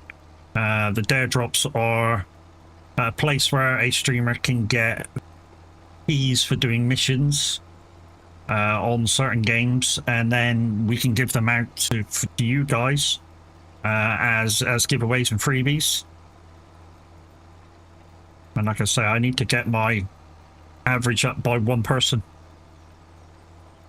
And at the moment, we're not doing it.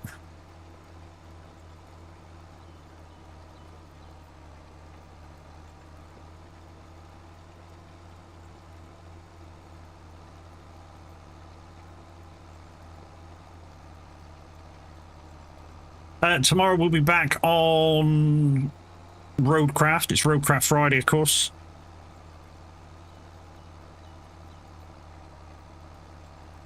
So we should be back on Roadcraft tomorrow. And like I say, Saturday is possibly going to be a later stream if I can get a team in. Go back grabbing coffee, not a problem. Yeah, if we can get a team together, then Saturday stream will be at 5 o'clock. No, the race starts at 5, so it'll be 4:30.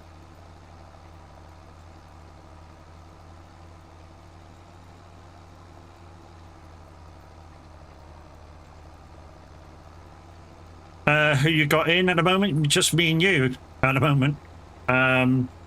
If I'm stuck, I should probably just ask Chaos and Class.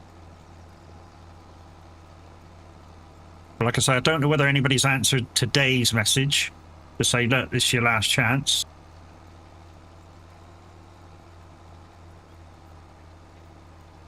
Class is always willing to come and join, and Chaos, if he's available on a Saturday, is always willing to join as well.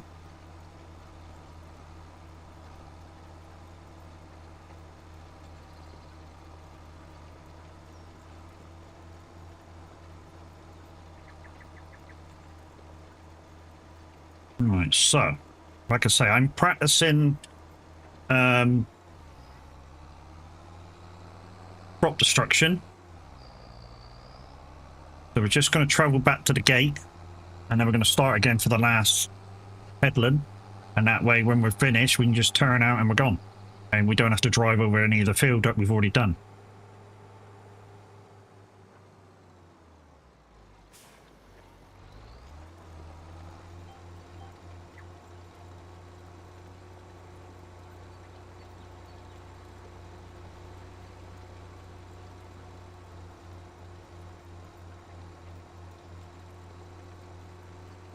And a different way to support a streamer, guys, check out the Throne wish list. There's a few things there to collab with. You just it's like a donation. You just donate towards that particular item. There's 2 items on there that are not actually for me. There's 2 items on there for the wife.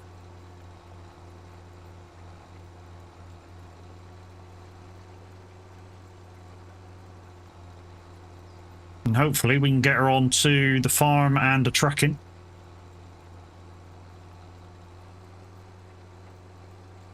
And yeah, you can see me argue with the wife.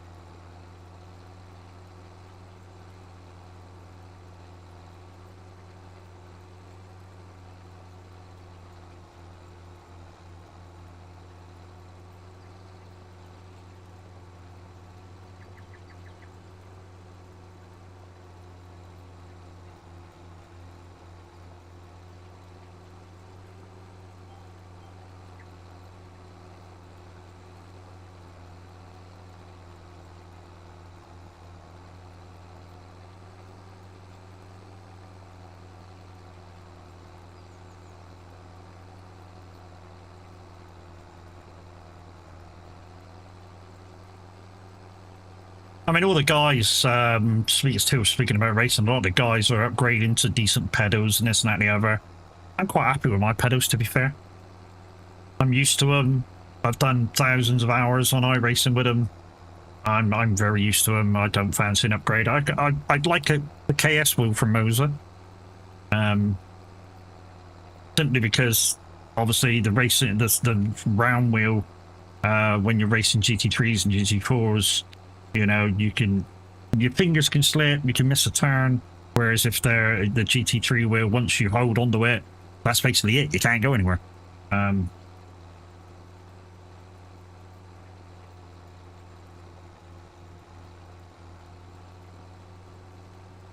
So yeah, I don't have the KS wheel from Moser, but I'd certainly like it.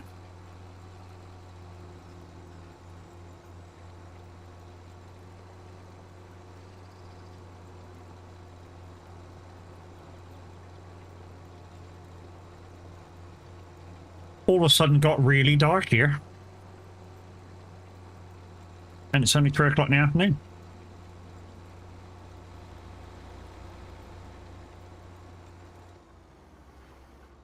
Let's take this back to the farm, man, and then we'll find some coast to do.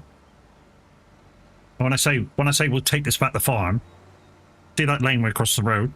That goes to the farm.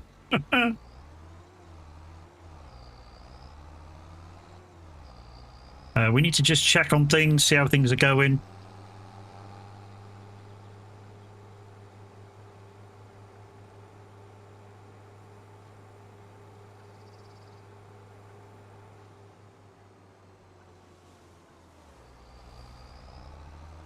Thinking of getting rid of this sheep barn and putting it somewhere else. It's been like 4 days or 4 months rather, and they've basically done fuck all.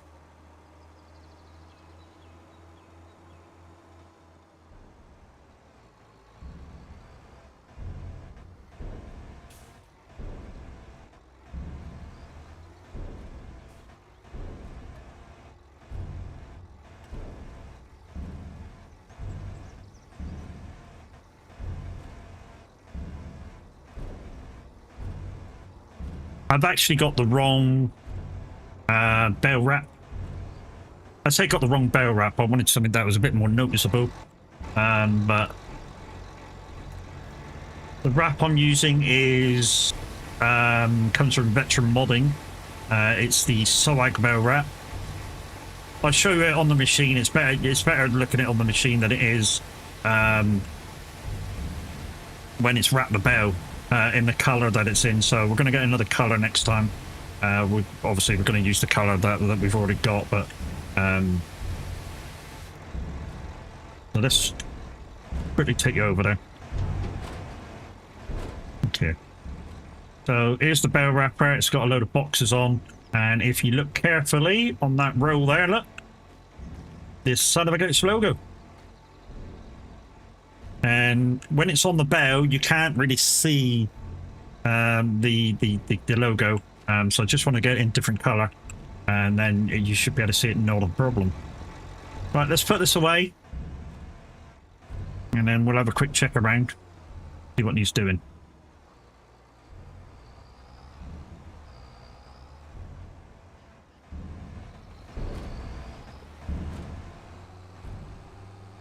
So this is an overhead clam silo. Like I say, I want to get rid of the sheep thing at some point. I might have to sell all the sheep and... I don't know, either put another one in or I don't know what to do with it yet. It's just that I've got max amount of sheep in there and they're doing basically nothing. I'm trying to turn too tight in there now. I'm not this bad at reversing, really, guys.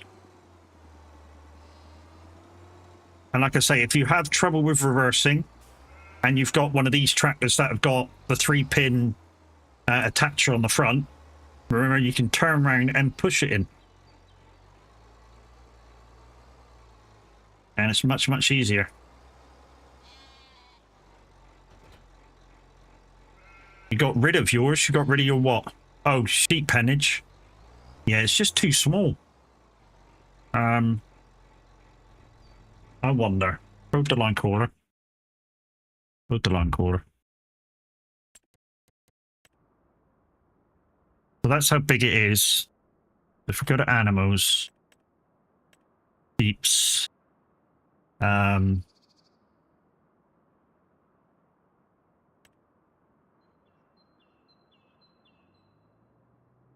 so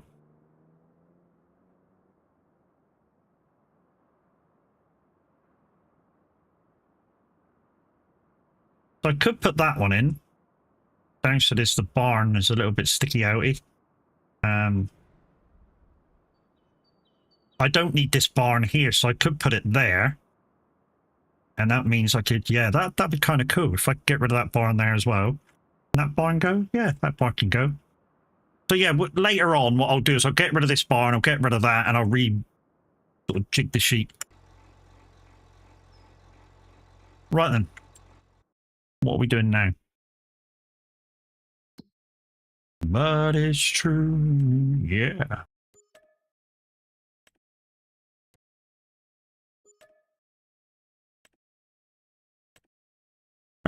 So we got some dead wood. Dead wood is just cutting trees down.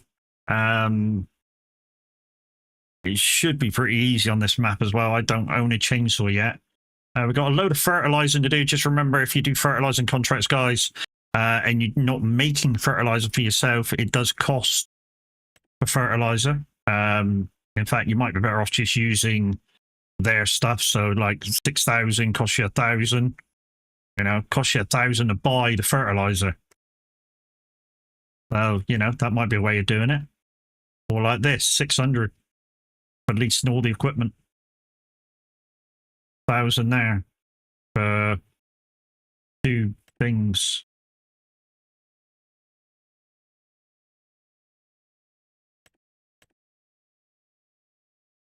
$9,000. 9,000 and 1,000 costing on leasing. That might be worth doing, actually. And just use...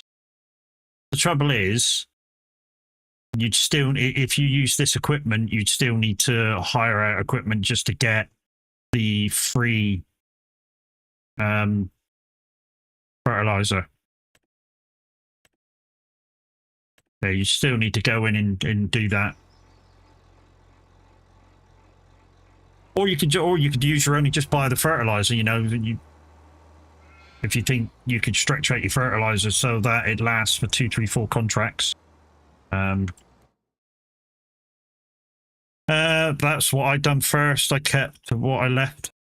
Yeah. It's a good way of doing it. You know, you keep hiring equipment and just keep what you leave all the time. So we got spinach, peas, spinach, cotton, and cotton.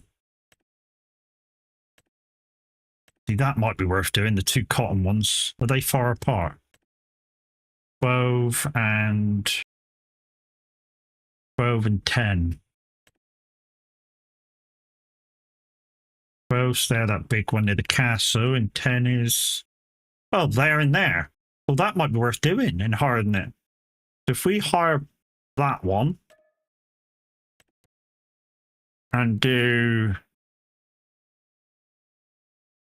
that one as well.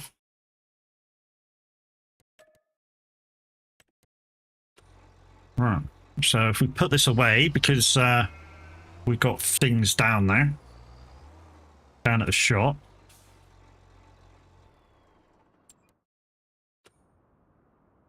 We go down to the shop at the moment. Yep, we got a boat.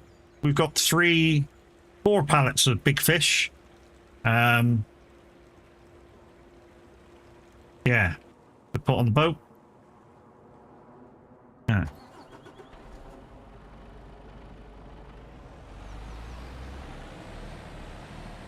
Right, I just hope this does a good job, because one thing that I have found out about when you do these wool ones, even on other maps, is that sometimes it doesn't pick up enough to make enough bales for this.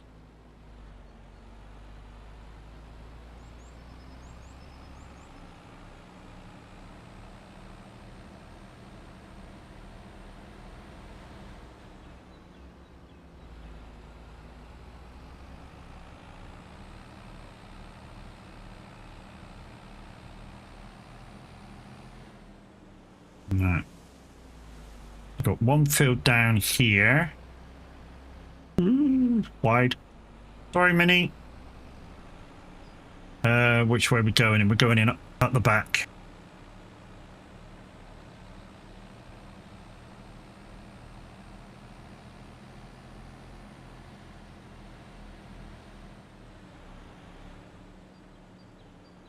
Let's stop there.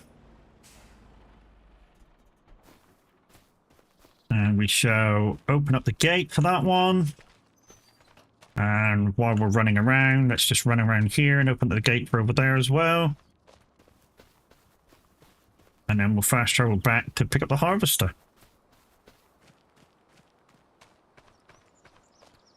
Jump the hedge.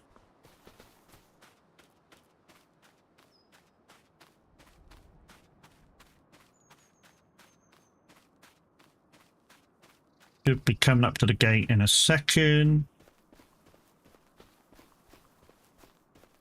So the gates are definitely working in single player. So yeah, definitely just a multiplayer thing with the gates.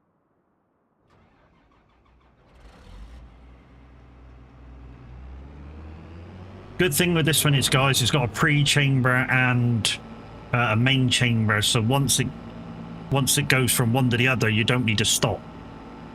Whereas some of the balers and or main balers, sometimes you got to stop for it to do the other bits.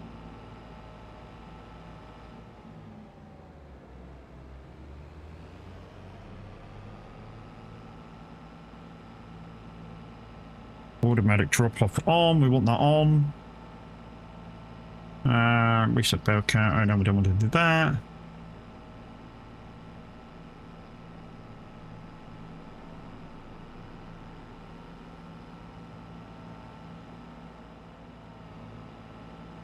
Only thing is, I think that's a square bell lorry, and I think this makes round.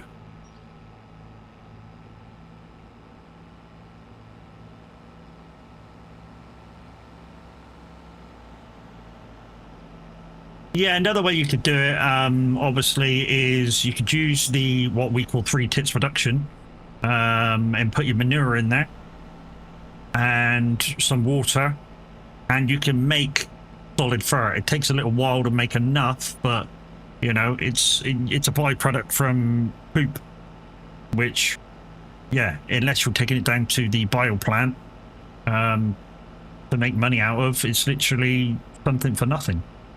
I mean, not literally something for nothing. It still costs you like a couple of quid a turn to use that production line, sorry.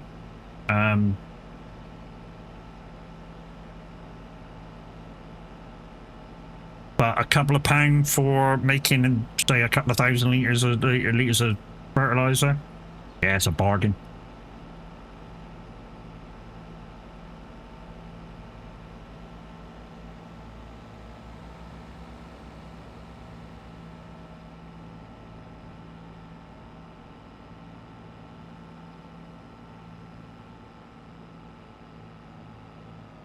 Yep.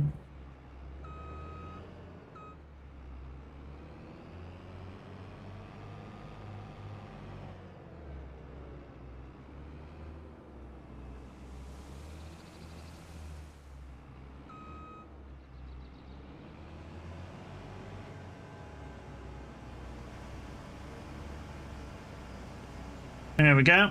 Right then.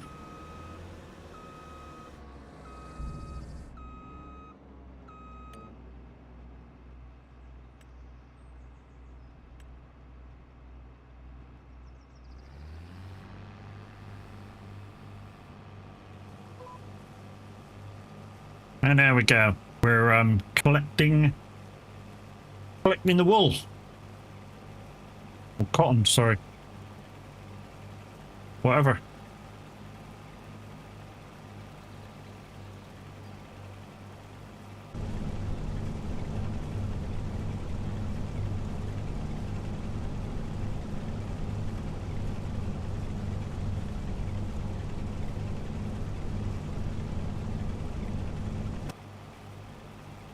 That's another vehicle that's really loud inside, isn't it? You know, unlike some vehicles, you go inside and they're quieter. The cotton harvester's a lot louder inside.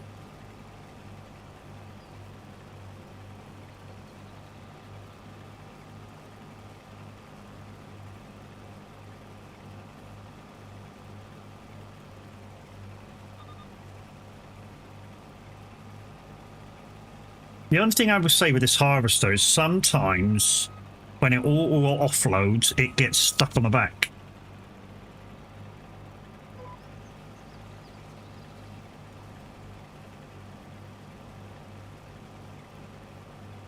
And I found that out a couple of farms ago, wasn't it, where I think I was losing, I don't know, on a field like this, maybe 2 bales, where the first one had come out, got stuck. The second one, because I didn't notice it because I was letting the AI do it, the second would come out and kind of get stuck as well inside the first one. And yeah, it just didn't let me have either, in a ways.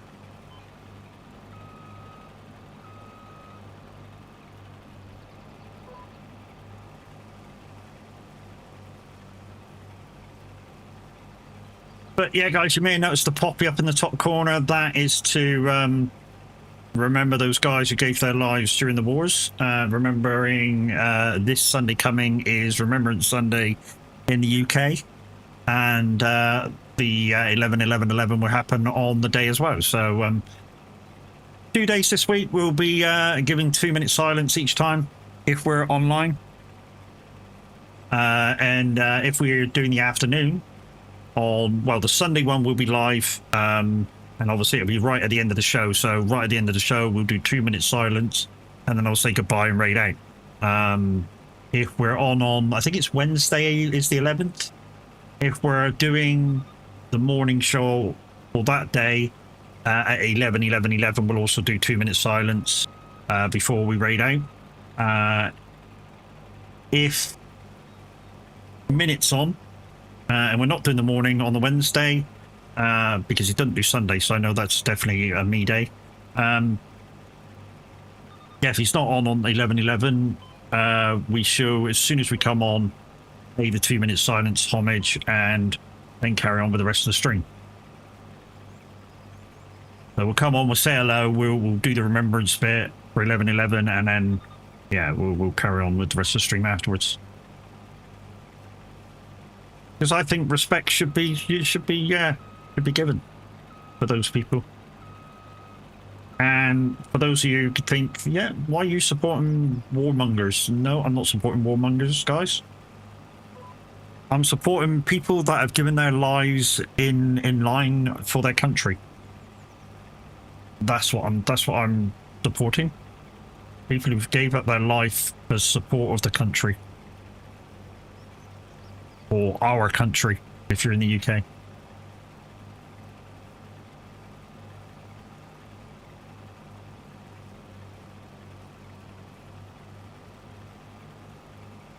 And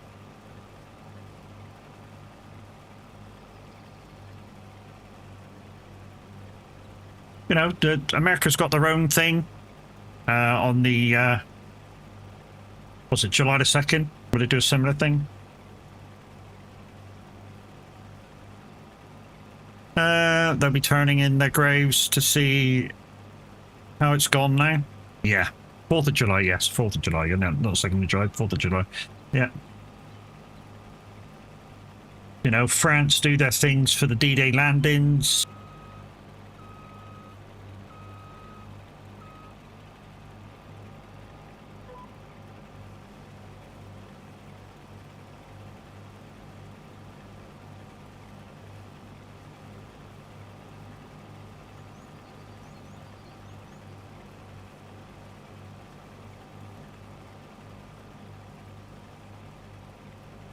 What do you want?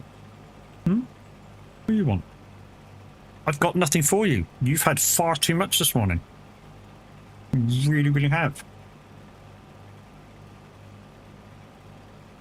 You can lay your ass down, dog.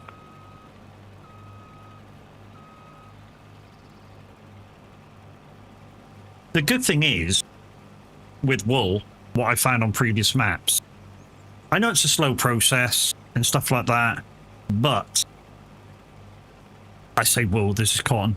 But if you have just a bale left over, that's a lot of money. You know, if by chance you have to say even one bale left over, that's a lot of money.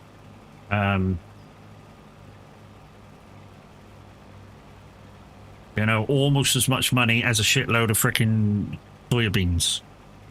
That kind of a lot of money.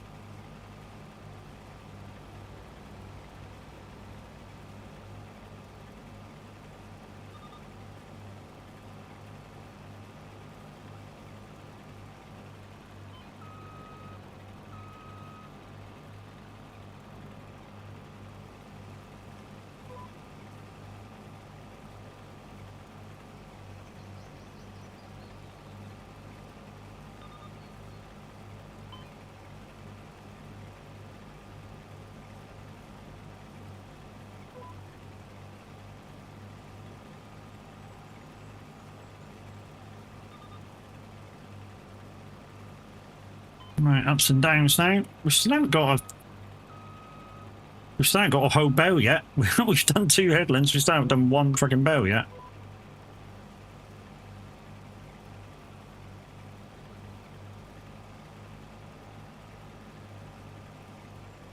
I'm hoping we'll get a bow pretty soon and it'll shoot off and yeah. Have we got that on? It says turn bow. Automatic turn bow drop, yeah, so it was on.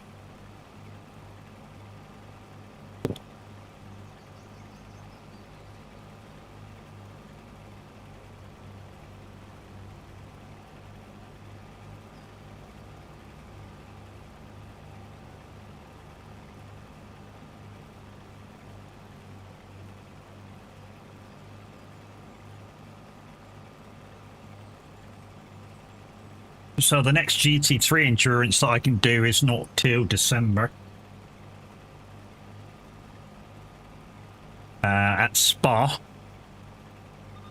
So we might have a few people in for that one. Because a lot of the guys like Spa, but I only need 2 other drivers for that one. But obviously, you know, if people wanted to make up their own endurance group and get in another team, you know, we might be able to have 2 or 3 teams in. So we've already got a SOAG endurance, so yeah. You know, we might be able to get a SOAG endurance 2, SOAG endurance 3, SOAG endurance 4, and be all in the same race. We probably won't be because of I ratings and stuff. You enjoy it in an F1 car? Mm-hmm. Really enjoyable in a GT3 as well. Get the right one.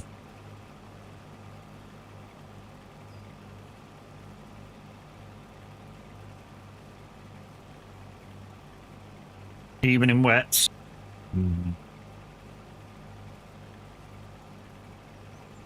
Try it in iRacing in the wet. You might change your mind.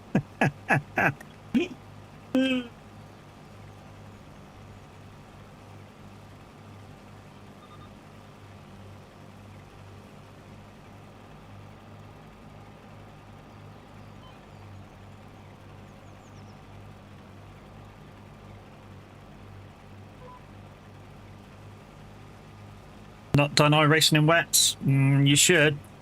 Especially Nuremberg. You should really try that in the wet. There is a lot of difference in grip. Like really a lot of difference in grip. So in a GT3 car, my normal time is about 8 minutes 10, somewhere there on an average lap. 11 minutes it goes up to in the wet. And depending how wet, if it's absolutely sopping wet, it can be as much as 13, 14 minutes for the same lap. So there's a ton of difference.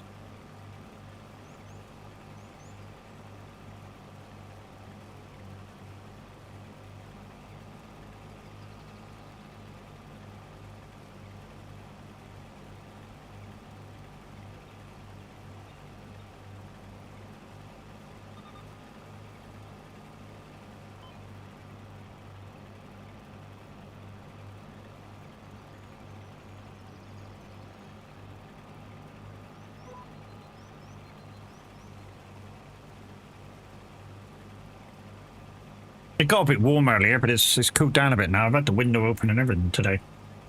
Yeah. Outside temperature's been like 17 degrees, but yeah.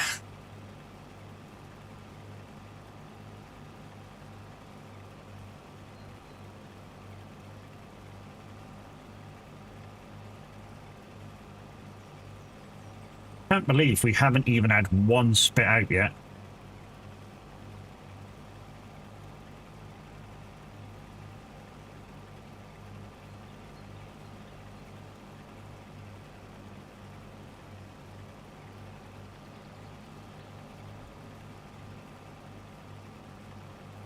Not even one bale spat out yet, for how big this field is.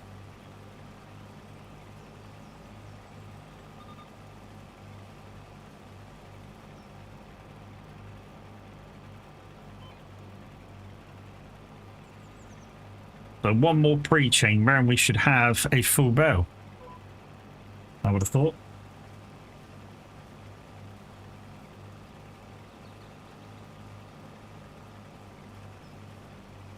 And the idea is when we come in and pick it up with the truck, guys, we come up, we reverse up to it in the truck, we go to the loading bit, we reverse up to it, and it loads itself on.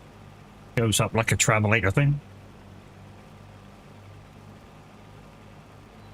Whereas the smaller bale loader, it's got like an automatic arm, it picks it up and puts it on.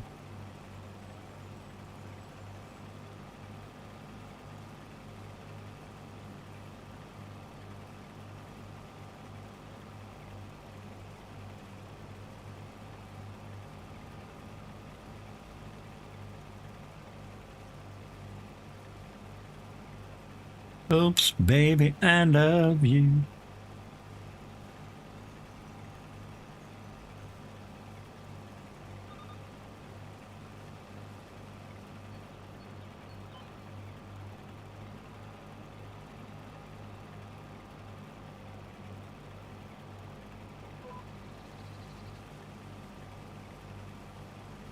Welcome back from the ads, guys. Like I say, get your mum and dad and your dog and your bird in, and yeah, get them there watching it, because we can get back above the 15 requirement for dare drops. We can give you guys some keys for Farming Simulator 25. If we get the big one done, then that's the that'll be the game and season pass. Like I say, we need to get the average views up above well, above 15, and at the moment we're on 14. And probably today we're actually doing more harm than good, to be fair.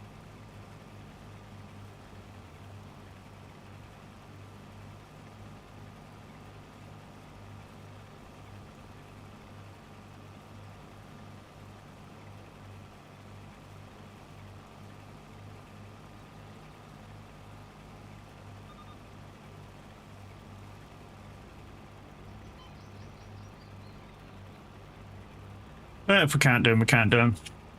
We're gonna have fun.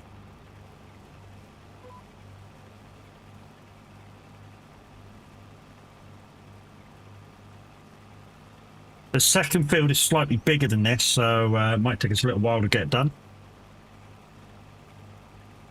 Oops, baby, I love you.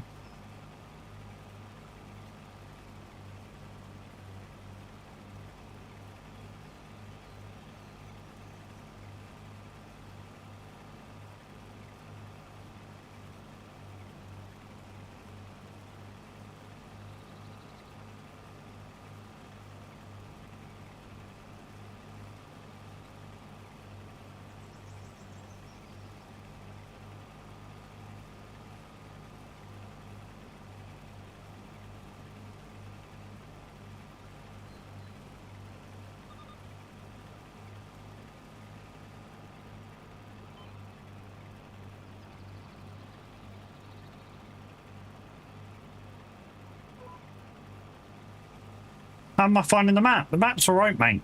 I've been on it all day, so it's grown on me. Absolutely grown on me.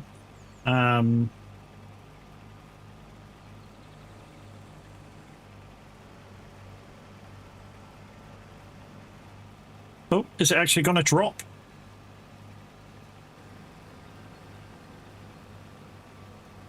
Yay, it dropped.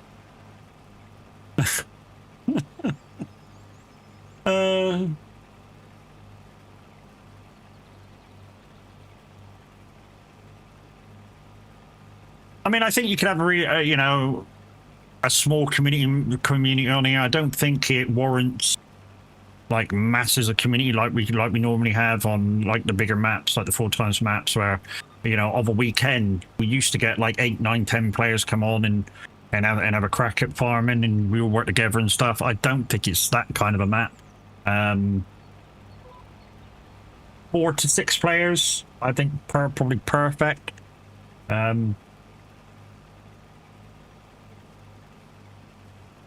Any more than that, I think you fight. You in time you'll be fighting on contracts and stuff.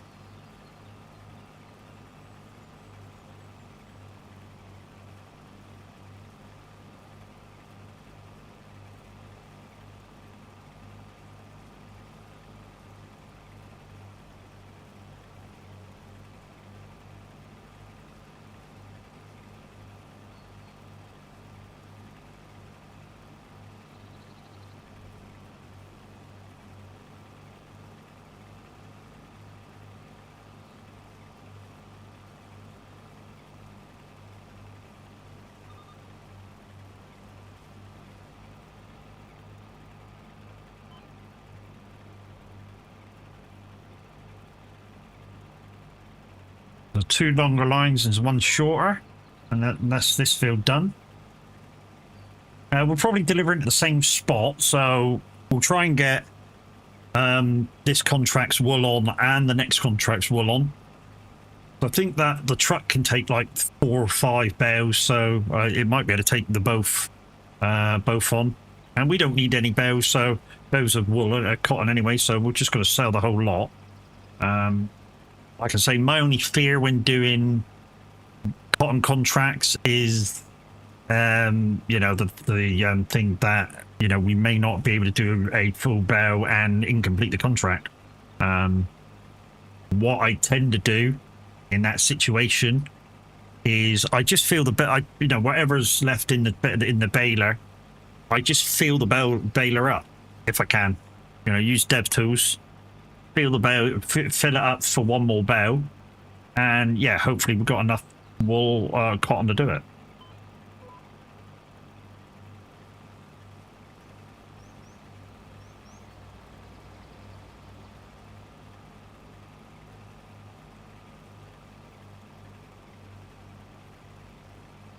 I mean, I was hoping to get at least 2 bales out of this, but you know, I'm hoping 1 bale's enough for this contract. I mean, I can test the theory. I can come in with the truck, grab it, and take it to where it needs to go, and yeah, hopefully it completes. If it doesn't complete, then it's a thing. And like I say, I may have to do what I normally do and try and fill the baler up. So it spits out another bale. It's the thing that I found with wool contracts on this game.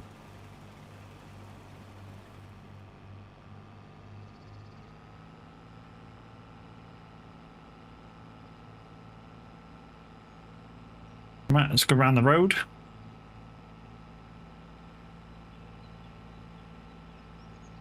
What I'm going to do, like I say, I'm just going to put this dude on automatic when I get into the other field.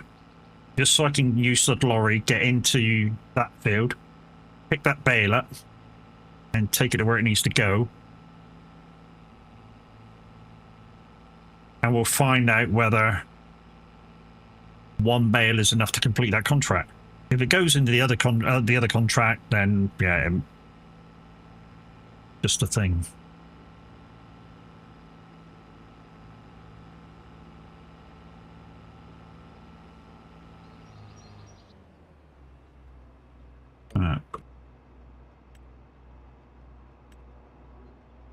Right.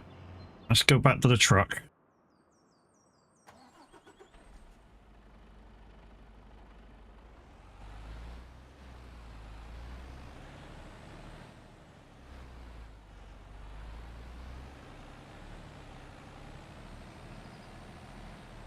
I gotta remember how to do this. So,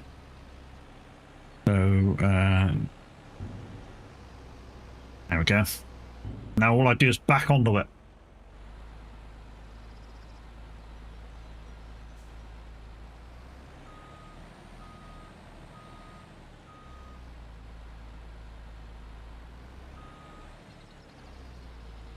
There we go.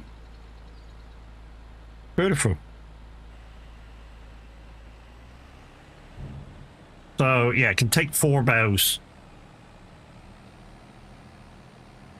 But what we're going to do is just test the theory, and we'll see. Okay, so if we come out of here and get across near the road and near the fuel station, it's sort of same side, but up the road is what we're on. So yeah, go past where we are, take a left, and then left when we hit the road.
That stream there is a beautiful thing to look at if you just want to walk around looking at the sights of this map.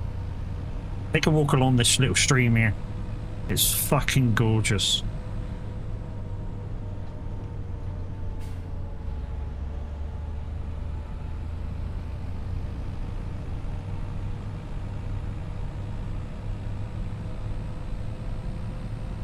Just conducting a theory, guys, of is it only spat out one bale of cotton. So I just want to conduct the theory of, is that all it takes? I'm hoping.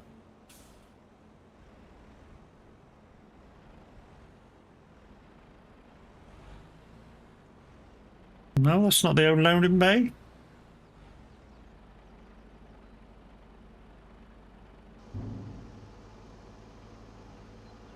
Ba-doo-ba-doo-boo.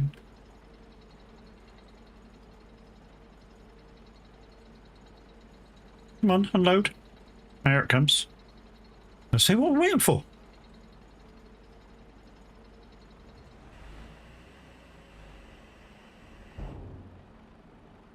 No. Okay. We'll have to keep an eye on that. We shall have to keep an eye on that, because that.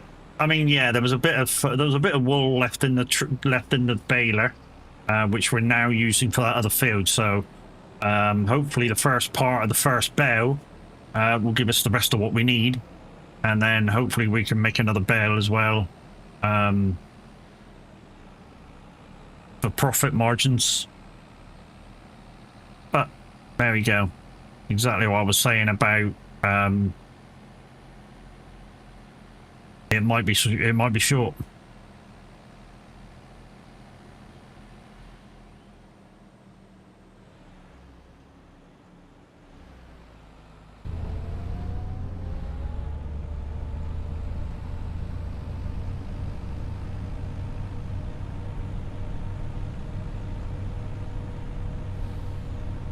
Also, guys, keep your eye out when you're around the map for the Easter eggs. And when I say Easter eggs, I mean kind of genie bottles. They are scattered around, but if you start in the right place and keep walking in a certain direction, you may find 2, 3, 4, or 5 or more or less or whatever. I'm not going to tell you how many is in a row, but you know, there's a few, maybe.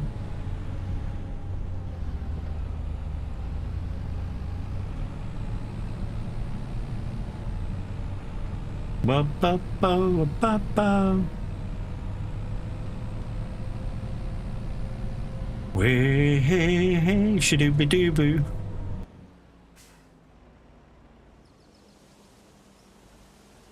Right. Did we have any bells spat out yet? Got PC bits ordered, waiting for them to arrive. Nice. Nice, mate, nice. And just for curiosity, how much did you save not buying a pre-built? On the same power for a pre-built, that is.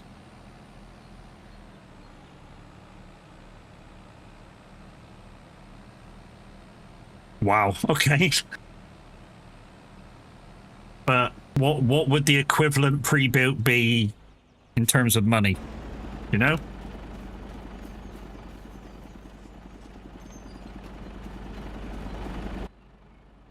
And guys, if you know about 2.4, yeah. So here's why pre-builts are sometimes slightly cheaper. So what a pre-built will do is give you some power that you actually want and some bits that you don't fucking want. So it might have like a 5070 in it. It might have this in it.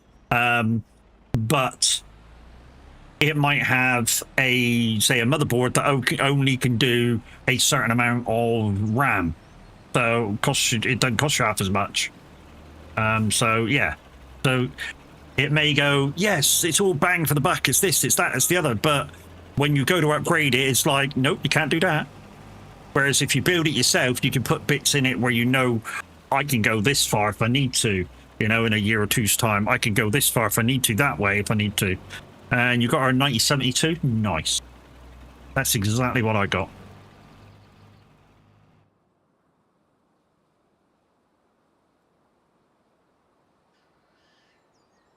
Yeah, that's exactly what I got.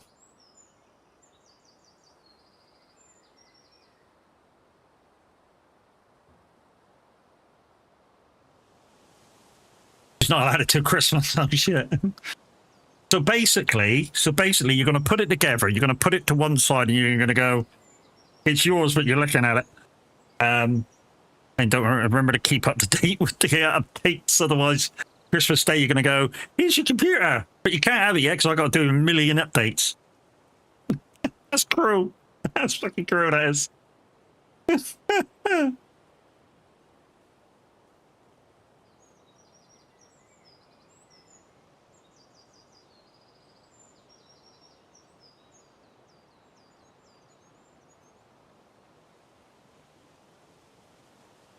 You know what you just thought of something?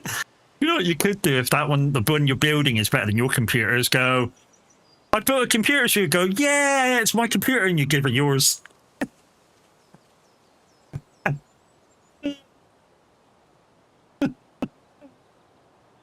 I mean, she'll still end up with a decent computer, I'm sure, but, you know.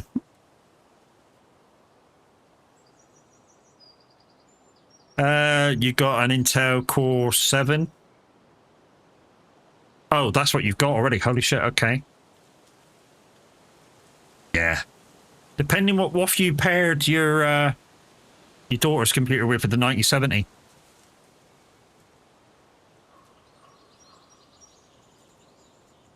If you've gone full AMD on it.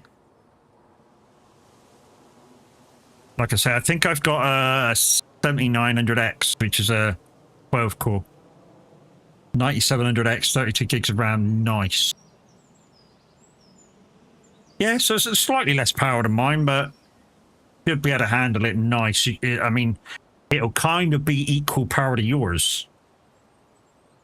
And I know you're going to go, no, it's not. It's a 5070 and I got this. Yeah, you think she's starting off. But yeah, she's going to start off with a decent PC, mate. That's what she's going to start off with. You know what I started off with? I started off with an Intel Pentium with a 5070 Ti. Sorry, not a 5070, a 1050 Ti. That was my first ever computer. Well, I say first ever computer. First ever realistic computer. When I say realistic computer, the one before that was a Spectrum Plus 2. So it was the newer Spectrum that had the tape deck built into the side, not the one where you had to plug the tape deck in afterwards. But yeah, Intel Pentium dual core with a 1070 Ti in it. But in its day was the dog's bollocks. Although when I had it, it wasn't.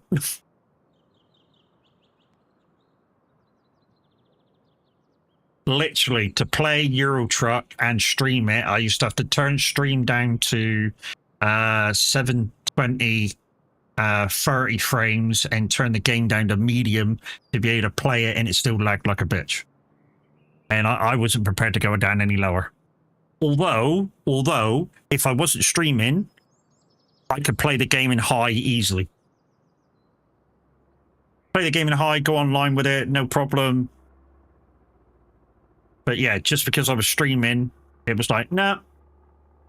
It says no.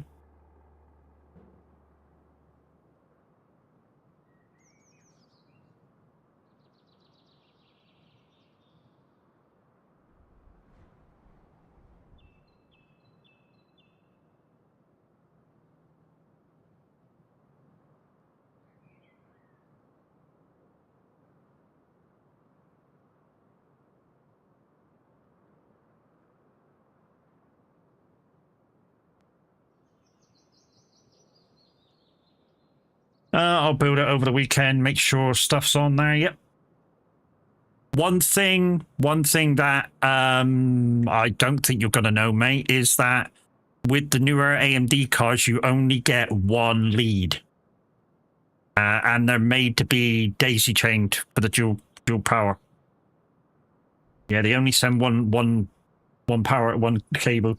One thing that Xeno commented on, why it's a dual-powered graphics card, and yet only one power cable is needed.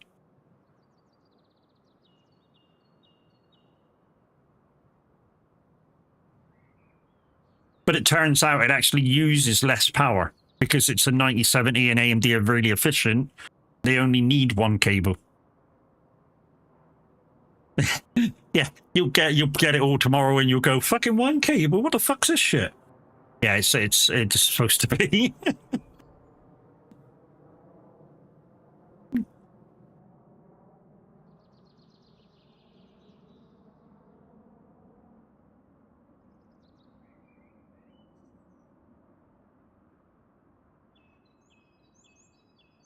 How are we doing over on the harvester? Fuck it, let's take over the harvester.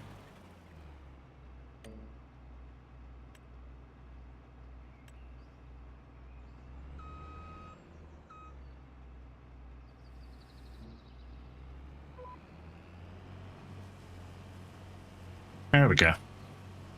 There we go, we took it over.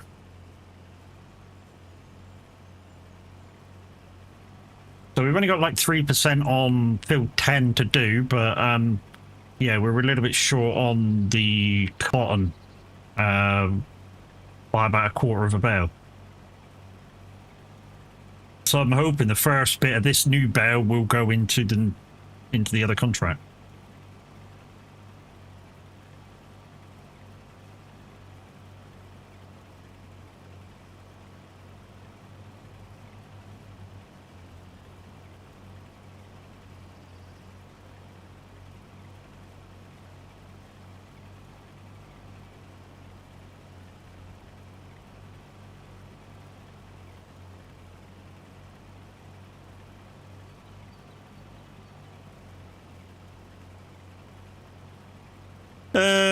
You moved your setup?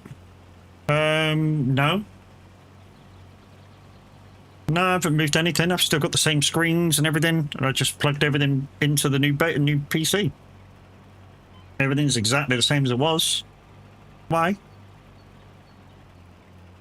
I mean, the only thing that's really different from the other setup with the when I had a 3060 Ti was I was able to use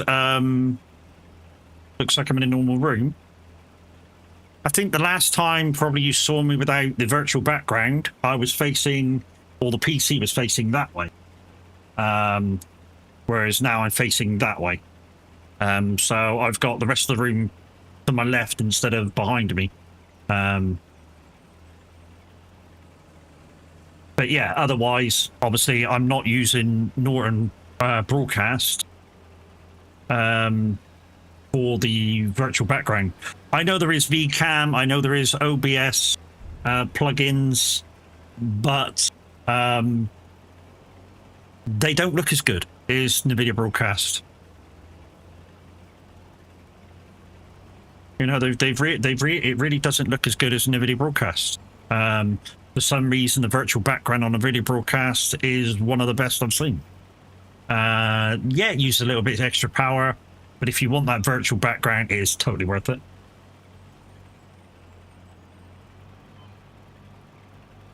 It's one of the downsides of going full AMD. But then again, the equivalent graphics card for NVIDIA would have been about £600 more.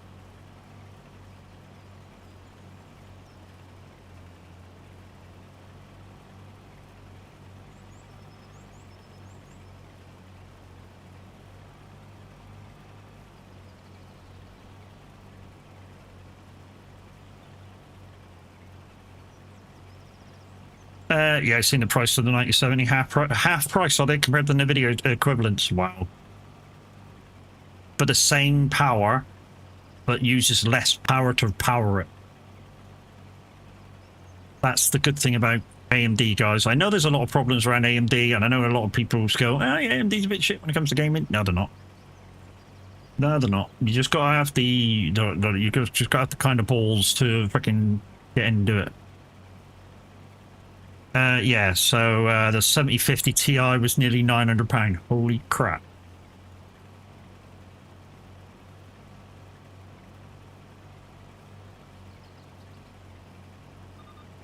That's a lot of money, my boot.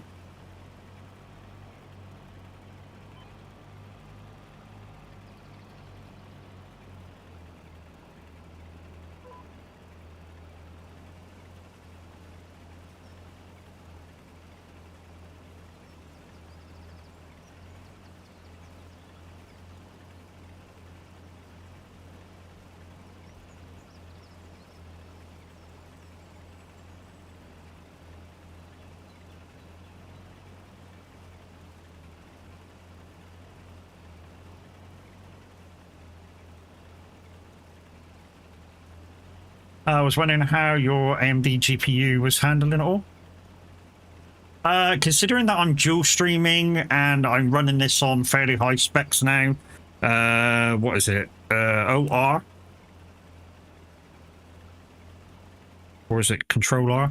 Oh, it was OR, it just didn't come on straight away. OR, performance, overlay, on. So give that a second, it'll tell you.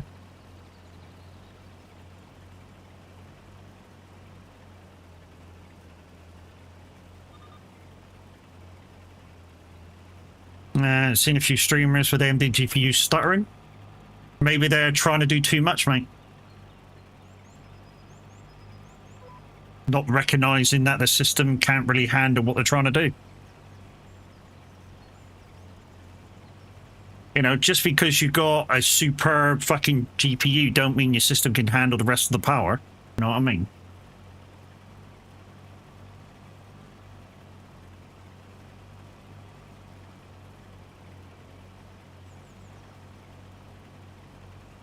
So because I'm farming, guys, you won't see a massive FPS, although it's staying steady 60.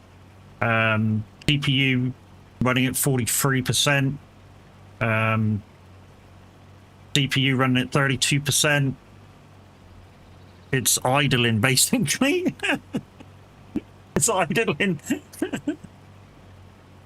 Thought I would ask you because I know you have a fair bit of kit connected. Oh yeah, fuck me, yeah.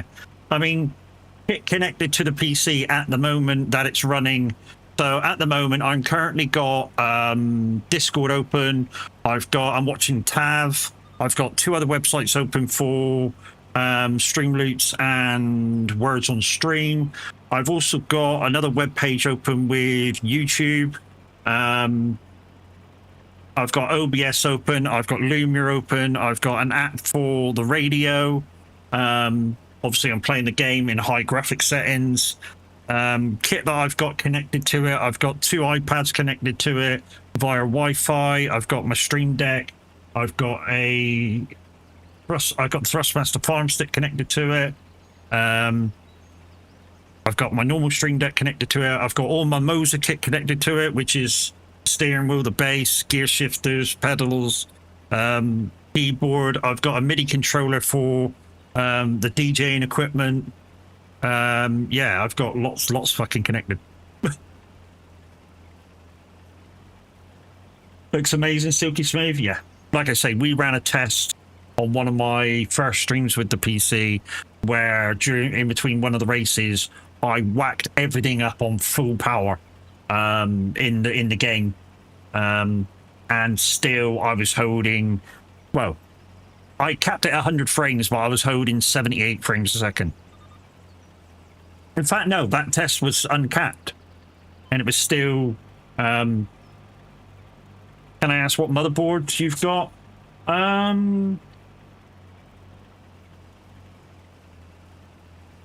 I think he wanted me to have a Tomahawk, but I went for something else because I had more USBs on it.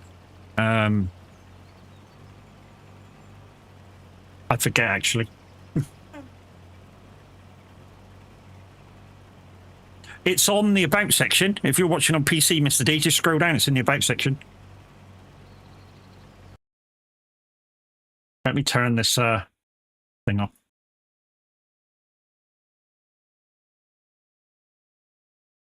Oh, start.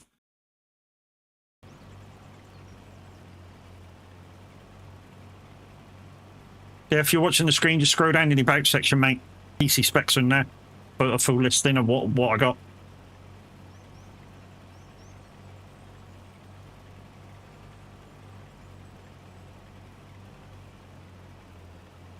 Yeah, full listing down there.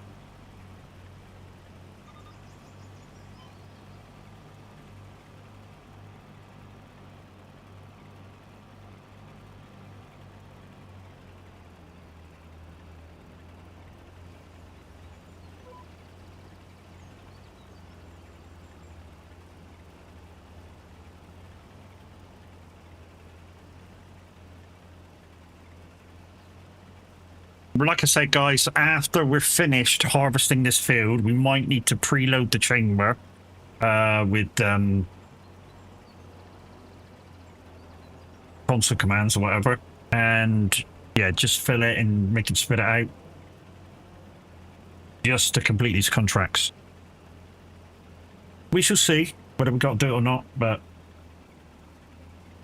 we may not have to, but just in case. Be right back, no worries. Are you changing the motherboard on your daughter's computer now, are you? Now that you see what I got.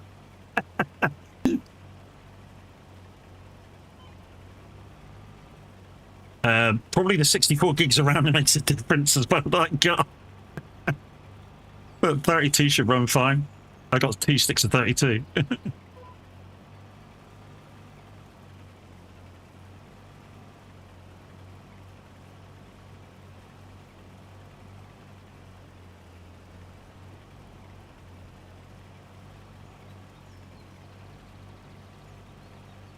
I mean, anybody else wants to know on Twitch what I'm currently running, like I say, it's in the about section below. Just scroll down and you'll be able to see what's there. I think mobile users, I don't think you get that privilege until I'm offline. Well, you may, if you scroll down.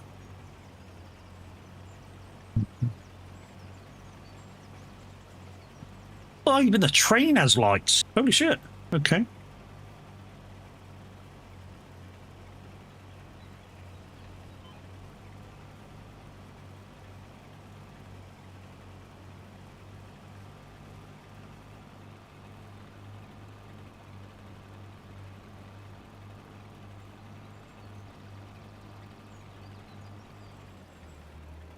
Boom, boom, boom, boom, boom. So we've still only got one bell. Although the pre-chamber is about where it was when I came into the field, actually. It's about 50%, wasn't it? Boom, boom, boom, boom, boom, boom. Boom, boom, boom, boom.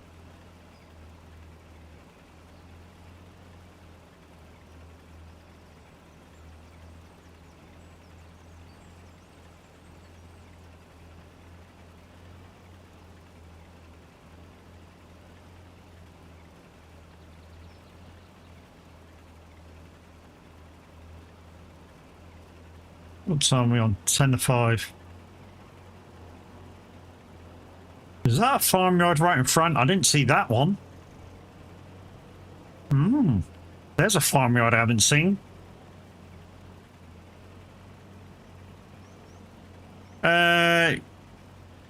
You got a 9700 X2. Yep. I thought it was a 7800X, but yeah, it was 9700X as well. So yeah.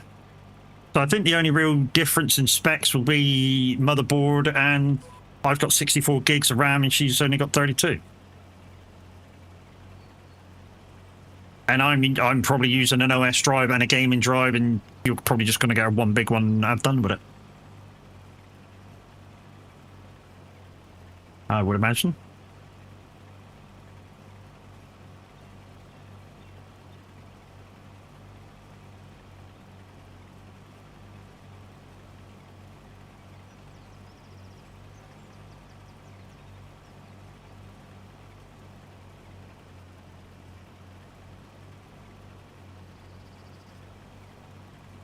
I mean, I'd love to have a streaming computer beside this one, but not got the pennies to keep one. Tribute. Well, I said not got the pennies to keep one. I could not sell my old one to my boy, but we've already made the deal for it, and yeah, I don't go back on deals that I've made.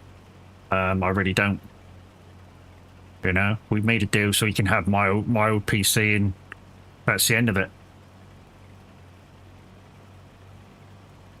I mean, I'd love to have a streaming PC, but you know, it'll come. We'll see how the streaming goes. You know, there's a few other bits and bobs I'd like before I get a streaming PC. I mean, this one's handled it just fine. There's a few more bits and pieces I'd like before that. I mean, I'd like to replace this camera up here for something better. When I say something better, probably on power with the one in front, because the one up here is getting a little old now. The C9 and C920, I think it is, from Logitech. Great camera in its day. Does 1080/60 quite well. But the Logitech face cam in front does it a lot better. I think it's purely because this one's a C plug and this one's just a USB. But it's still really good. I mean, there. But it still does it really good, but that's 60 frames at the bottom, and it's a little bit hazy when I move my hand around, but that's purely because the camera's old. I mean, these things came out when I started streaming.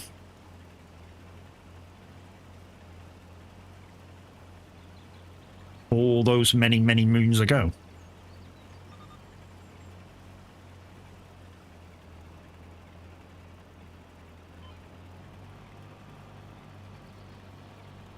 But 3 cameras I recommend at the moment for your daughter, Mr. D.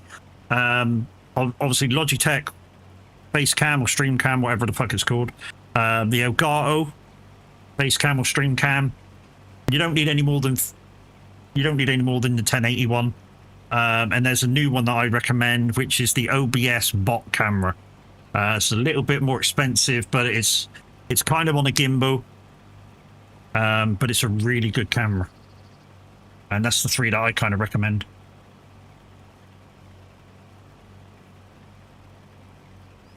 And obviously, if your daughter's going to go streaming, she's going to need more than 1 screen. I would recommend at least 2 other screens, so she's got triple screens. I've got quads, but you know, that's purely because I like things really spaced out.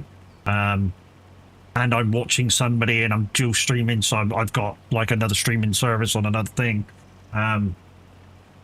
But I'd recommend at least 3 screens if she's going to go streaming, so she can have OBS on one, keep her stream monitored, and everything else on the other. Downside, I mean, the downside is it takes up a lot of space. Depending how much space she has in her, I presume, bedroom for a gaming setup.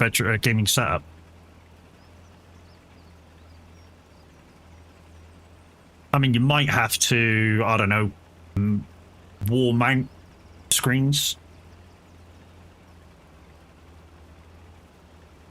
So what you could have is the gaming screen and streaming screen on the bottom, on the wall, and then mount the spare screen slightly above that one for all the rest of the stuff that she wants to do. If I was allowed to put holes in the wall, that's certainly the way I would mount my screens. Looking at monitors now, there's some good ones out there. So I saw a deal the other day for 32-inch screens, really nice ones. What were they? They were less than £150 for 32-inch screens. That's £150 each, of course.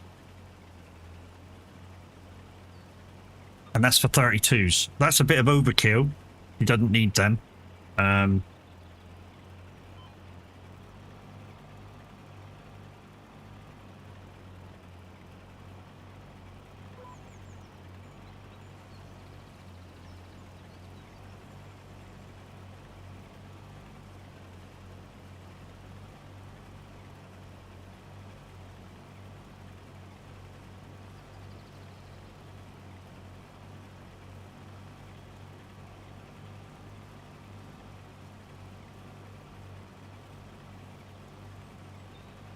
And I think I saw them on Amazon, actually, mate.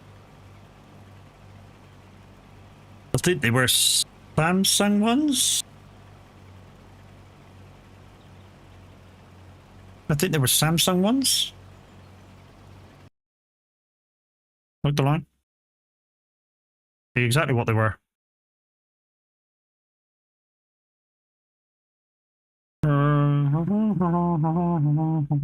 Where's my Amazon page there?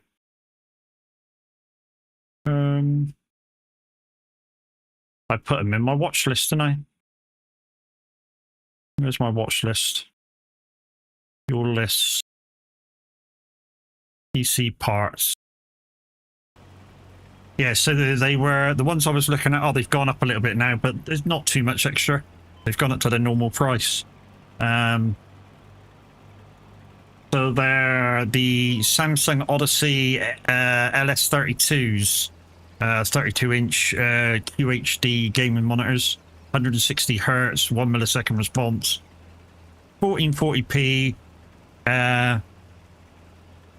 HDR10 through HDMI's DisplayPort or height adjustable.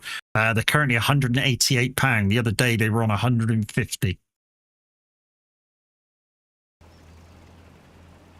Yeah, them ones. They were £150 the other day. There's also a set of AOCs that are very similar. That were again about £150.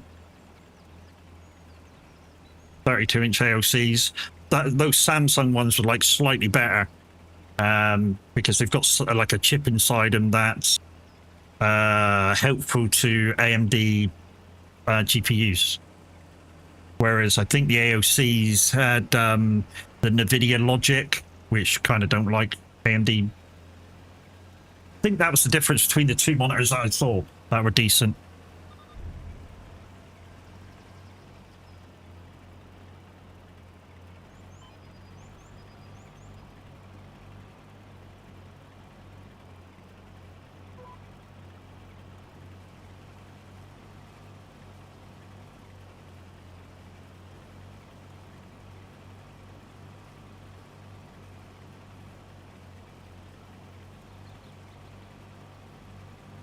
So yeah, I want to get something a bit more for the background, because it's just a white wall in behind at the moment. So I'm gonna get something behind. I will buy one for them. Samsung, she will have to save for the second one. So you just got to get her enough to game with, and if she wants to stream with it, she'll have to save for it. Good idea. Good idea. Show her the value of money. What we did with our boy, if we sort of offered so much, and if he wanted a little bit more, then he had to save for it. And now he really knows how to deal with his money. I think a lot of parents just give, and don't think about the consequences.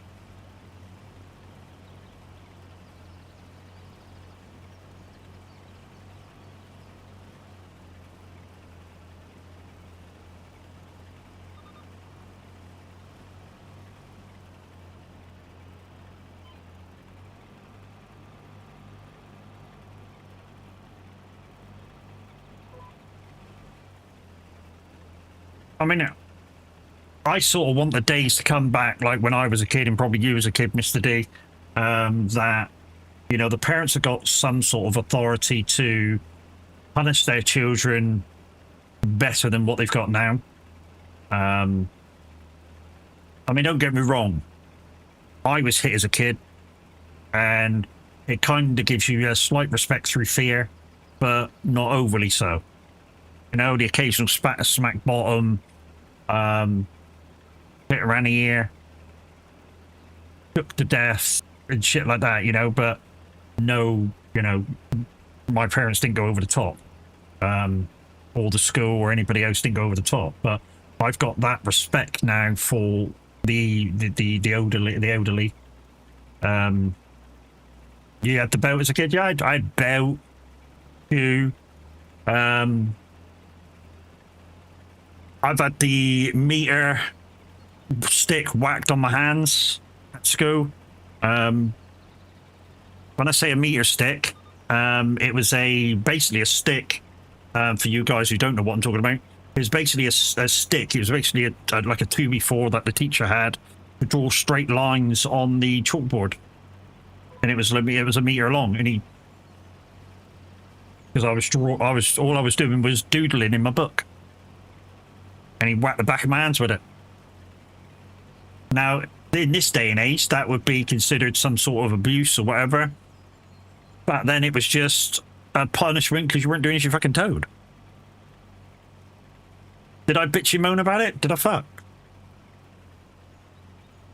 Gave me respect for people.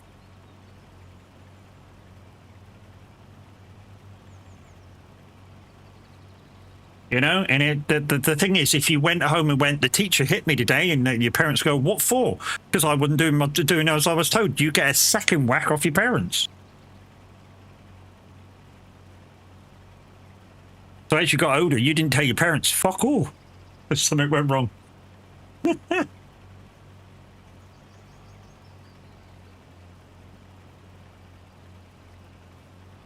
I remember one time as a kid, we went out kind of borrowing stuff off of people without asking, as a kid. And yeah, we got caught and I got my hand slapped with the guy's belt at the place. And that fucking hurt. And then I got my hand slapped with the policeman's belt because he came around to warn us. Because the guy called the police. And then I got a hiding when I got home from my parents because I got caught. So in one day I had 3 hidings. But that's what we did, kids.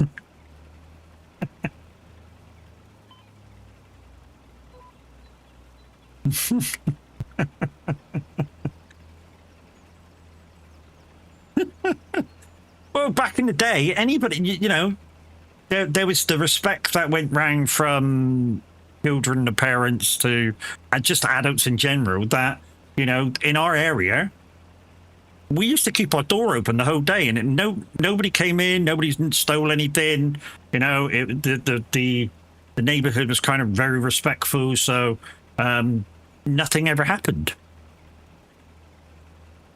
So it was kind of, if you did something wrong, you get hit by the person that you wronged, and if they called the authorities, you get a whack off them. And then if you get home, when you got brought home by whoever, you got a whack off your parents for getting caught.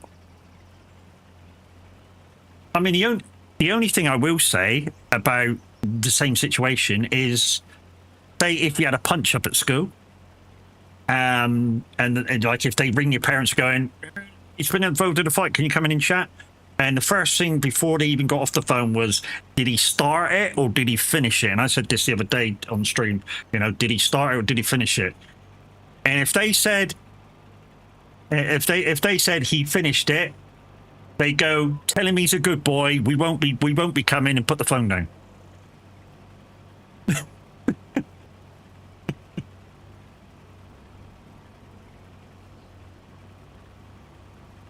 But if you started it and lost, then you're in deep shit. Now, I've only ever started one fight at school, and that was to stop all the other fights. I got kicked the fuck, but, you know, I picked on one of the toughest guys in school just to stop people picking on me. Just to go, oh, hang on a minute, he's fucking picking on that guy, that's not fucking on, we're not going to do that, blah, blah, blah, blah. You know, if he can take that sort of punishment, it's no point us fucking even having a go. But it stopped all other mistaking and shit like that. I never got the chance to explain what happened when I was innocent. Uh-huh. Well, you were always wrong.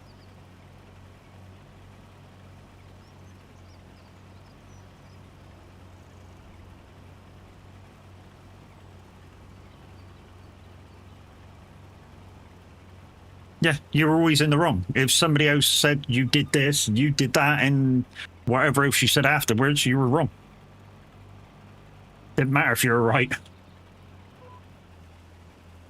And that's kind of like the following day when you go, when your mum and dad are calmed down, and you go, you know, the other day when I got accused of such and such, such, such, do you know I never did shit? It was such and such, such, such that did it all.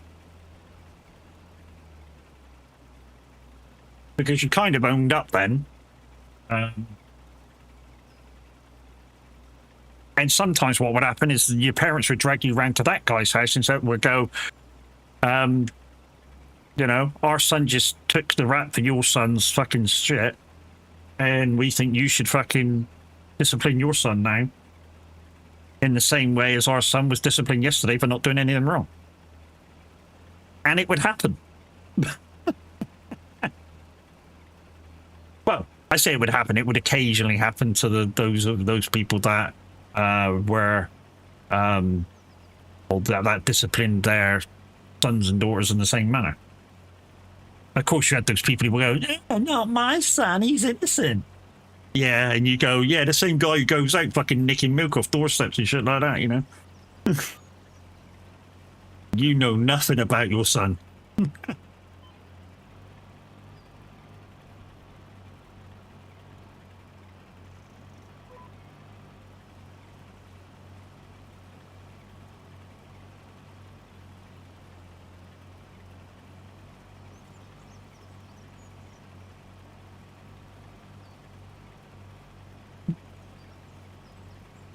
love talking to people about the same shit that I had to go through.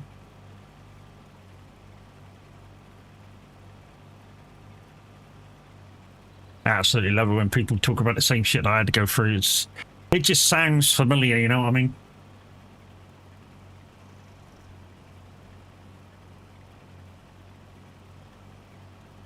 It sounds familiar, you know, you go, oh yeah, I remember that, you know, when that happened and that happened and that happened. It's like,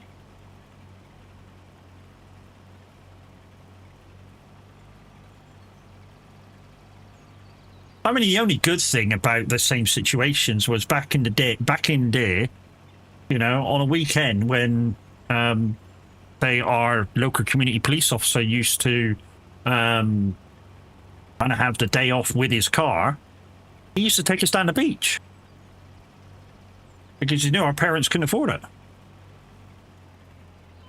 Yeah, it hurts to think about them days. Kind of does, mate. But you know, you remember that. You know what it gave you in return.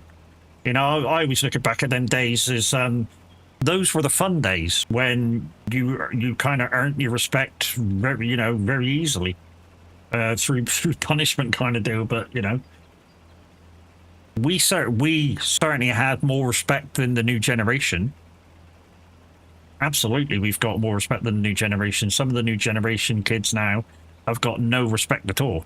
Absolutely none. I mean, one part of my city, brand new fucking housing and shit.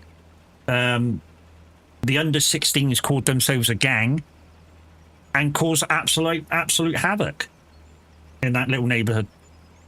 Absolute havoc. Right, we're nearly finished this now, so I want to failed. Hang on. Did that fail as well? That's failing as well. Oh shit, so we can't fill this. Damn.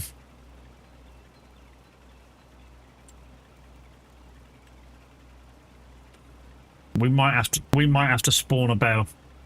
Because this is nearly a whole bell and it's not going to give it to us. So we're going to have to spawn a bell. Yeah. We're going to have to spawn a bell. So. That one.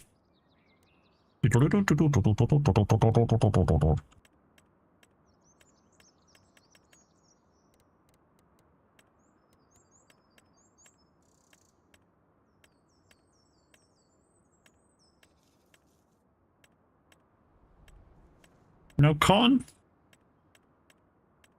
Okay.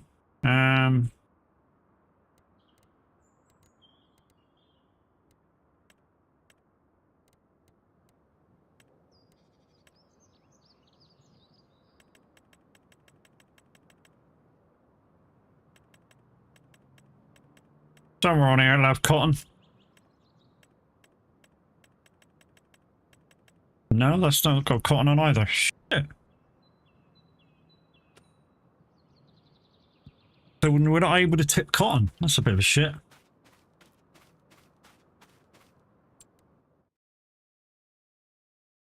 I hope there's enough cotton then, because we're a little bit short.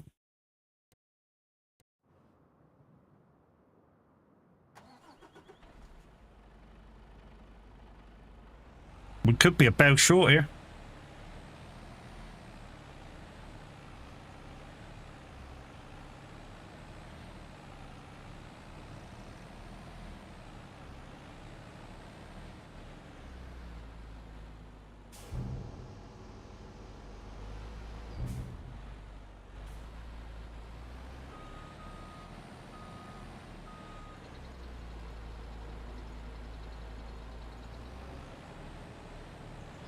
I think we're going to be one bell short here.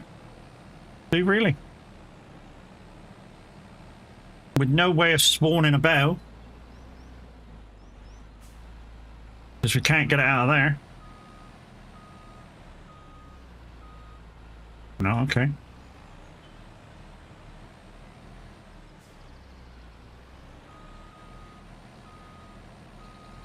There we go. It's just going in now.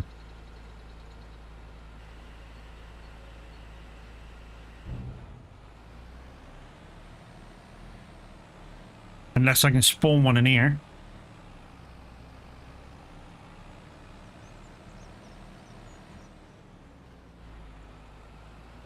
I was looking for the gate then. Mm-hmm.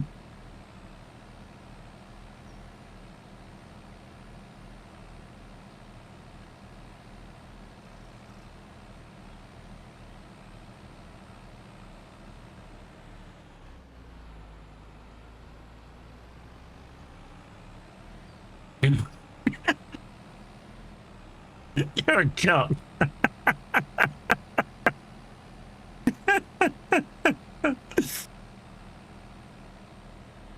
Oh, you're a cook.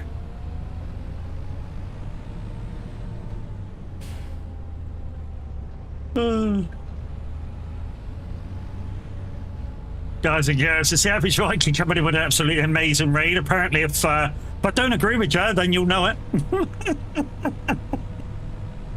Oh, jeez.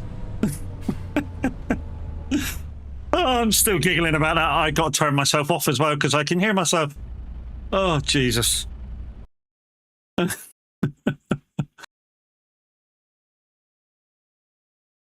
Oh, Jesus. Right. Viking raid. Hey, Kev. How you doing, mate? Hope you're well. Again, thanks, guys. Like Tav said, I'm hoping to get back above 15 average. And this will help me out massively if you guys can stay to the end of the stream. Even if you've got to keep the audio tabbed. If you've got to keep the audio tabbed, guys, make sure you don't do it on the actual stream screen. Make sure you do it on the tab. And then you'll still count as a view. If I can get these dare drops sorted so I can get them active. I've already got one ready to go.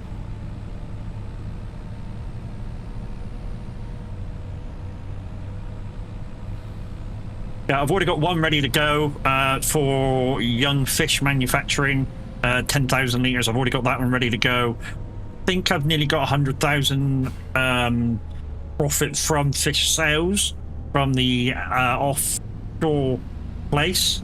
I think I've got that sorted, ready to rock and roll.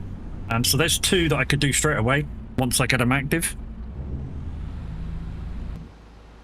Oh, I'm not quite in the square. Fuck. Go forward. Well, that'll do. Hopefully this is enough. Fingers crossed. Because there is like 85% of a bale in the baler, in the cotton baler. Are you coming out? Why aren't you coming out? Oh, why? That might help. Yeah, there's like 85% of a bale in the cotton thing. And I can't find nowhere in the dev tools or whatever, the easy dev to spawn a bale. So hopefully it does, these do both.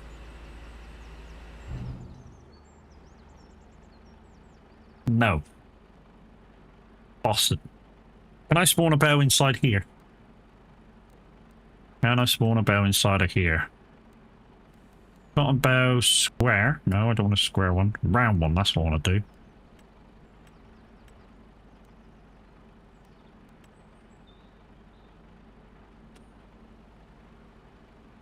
What?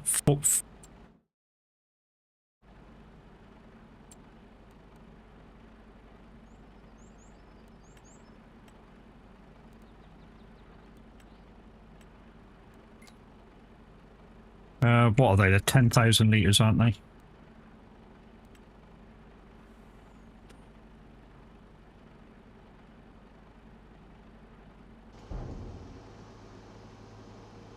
Oh, there's 4 bows in their shit. Although they're not coming out.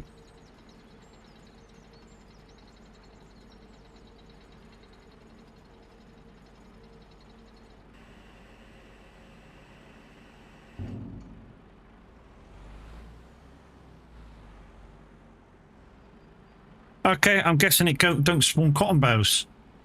Well, that's a shit.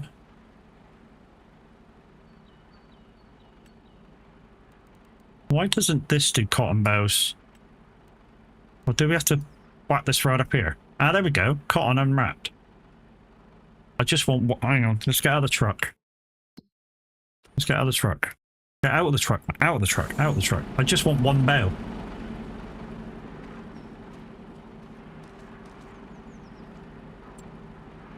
Bottom bow.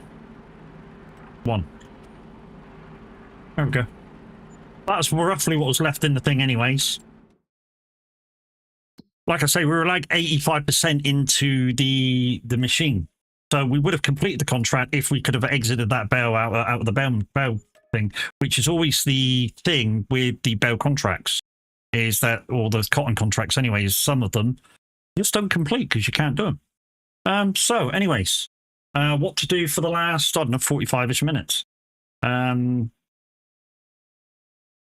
We could do a bit of ploughing. We can't do spraying. We can't do that either. Well, we could do that, but I suppose we best check on some stuff. That'll be a good idea straight away. To check on some stuff. So we need to check on the castle, because if we can get the dare drops active, this is one of them. We're on step 2 of 65. So that's still got a ways to go. That'll be like noon tomorrow. That'll be complete, so that's not going anywhere. Let's go home and see what we got here.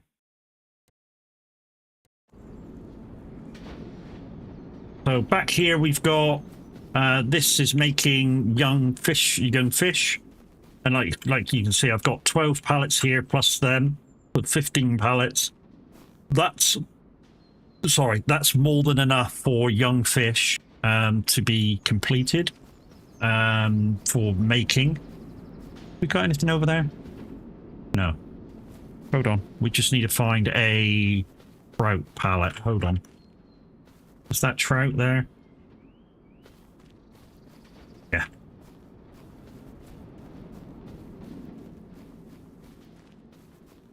Trout from this pond we can just sail straight away. That's that. That'll do. We've also got younglings over here in the bale and pallet storage that we can take out when we're ready to do the we got 13 23 29 pallets of stuff in there, so definitely enough pallets of young fish to be sold. I've been doing onions simply to make money, and we're washing them up and putting them into pallets to sell for more. The trailer in front of the JCB has also got onions in, because just before we started stream we actually did a field of onions. So that's that. We've also got going on for the old building over here, that's doing the fish food. And what that needs is soya beans. We're doing canola for the oil and flour. We're getting the flour from here. Wheat, oats, and that in here to smash up for flour. And the canola oil, we're obviously harvesting canola. I've got fields of canola out there and going to be ready in a month or so. And we've got a little oil factory here. That's got a few bits and pieces in them from when we did a contract. And that's nearly got a pallet ready, so that'll be ready tomorrow. We've not used that because that's a clam silo. We might do some clam silos things. We're also, when I get a bit of time, this sheep pennage is a bit too small. So what I'm going to do is I'm going to delete the sheep later on. We're going to pull back all the hay bales. I'm going to delete that building and all the bits and pieces, and we're going to put another sheep barn in that can do a little bit more than that thing can do. I mean, literally, it can hold 30 sheep. That's about it. I'd like 100. I don't want too many. I'd like 100. I like the fact that you can go in and out of the house. I don't know what you are. You look creepy. But I like the fact you can go in and out of the house, and the sleep is up here in one of the bedrooms. I like that about it. Not sure where the change clothes bit, you know, it's something I haven't looked for actually. Is that in the same room? Certainly not in that room. Oh, got a laptop. Not in there. Where's the change cloak? Oh, hang on, hang on, hang on. Got it. Oh, got an ensuite.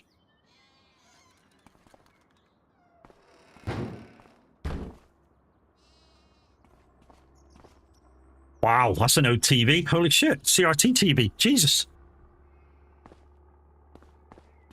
Where's the change clothes bit?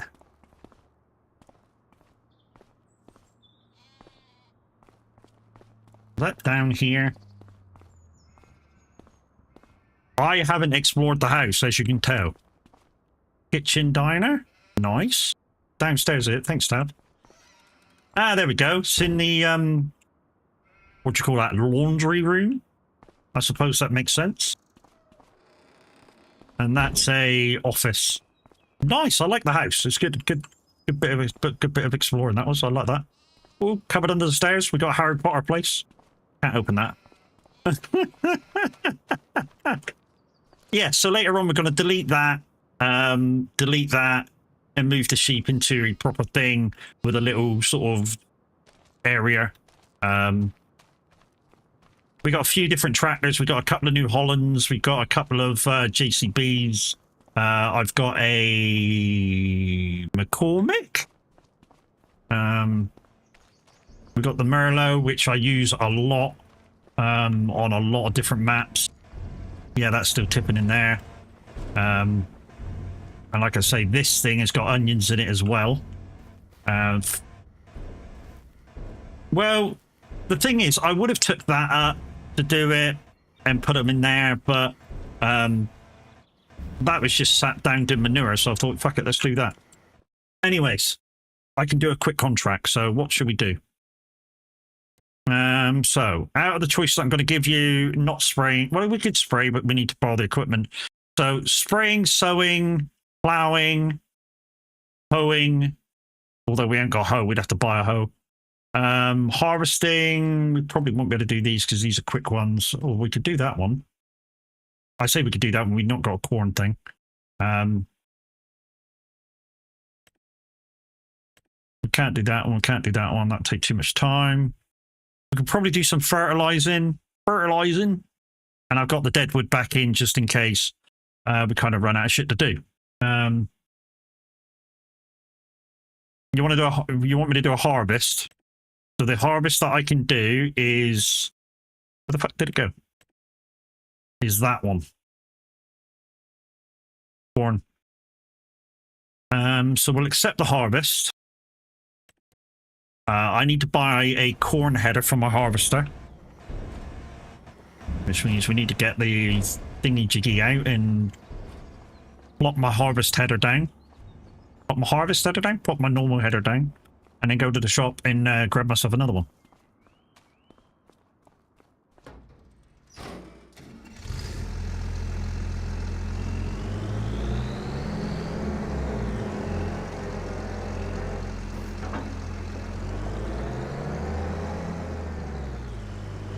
Right, we're just going to go to the shop, get the other header, and then we'll go do the contract.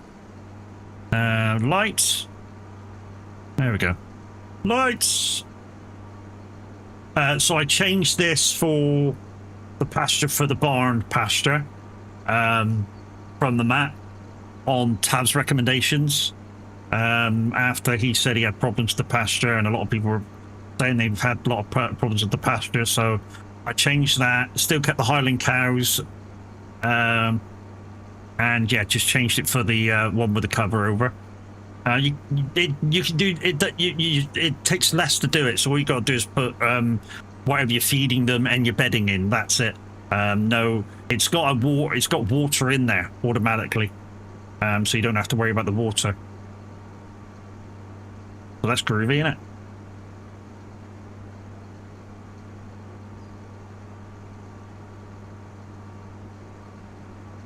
This is the Obritana Lizard Harvest mod. That's basically as small as a, not a McCormick, Massey Ferguson, the old Massey Ferguson harvesters. It's got an extended capacity, but it maxes out at 15 miles an hour. Unlike the Colossus, which maxes out at 50 miles an hour. I am not fucking joking. I like this mod more than I like the Colossus mod. Although the Colossus mod is more like a big harvester that can handle bigger headers. If you put a big header on this one, it looks stupid. Oh, look, a bus. Still haven't got close to see if it's an Alexander Dart or a Scania. The ones I used to drive that model were Alexander Darts. Alexander Dennis, sorry, not Darts. Alexander Dennis. Right, so. Headers. It's these headers here. That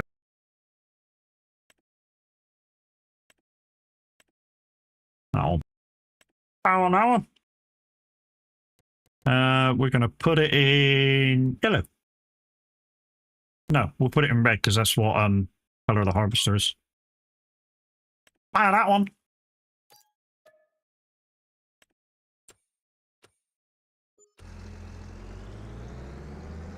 Volvo, maybe? We haven't had Volvos down here for ages, mate. We used to have them for the training school coaches. But yeah, never had... Well, we used to have the Volvo Olympians back in the day when I first started. And a few Volvo ones to do the really big out-of-town runs. But yeah, we haven't had Volvos down here for ages. They're either Dennis's or... I think we got a few Mans, but they're like low liners, really long low liners to do the park and ride runs. Right, where are we going to get this field? Field 32, which is way over that way. Yeah. Okay, so we're probably better off coming up over the thing and then taking the next left to get to it. So go back the way we come, which is that way.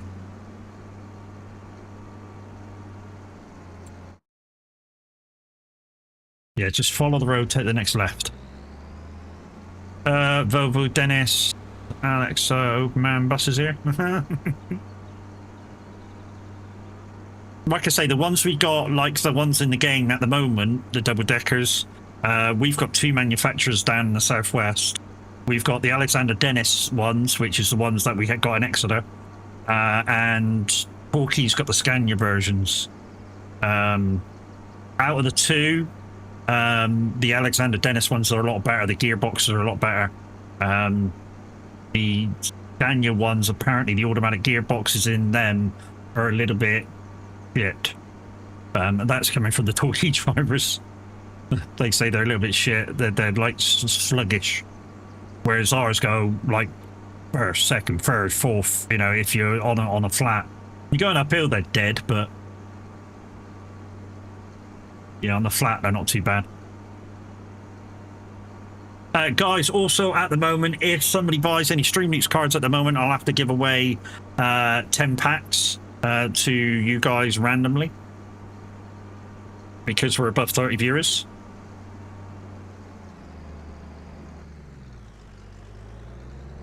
And all you need to do is buy one pack of Stream Leaks cards, not like above €4. But you don't get the discount for one pack. But one pack is only €1, so less than £1. And you get 3 cards.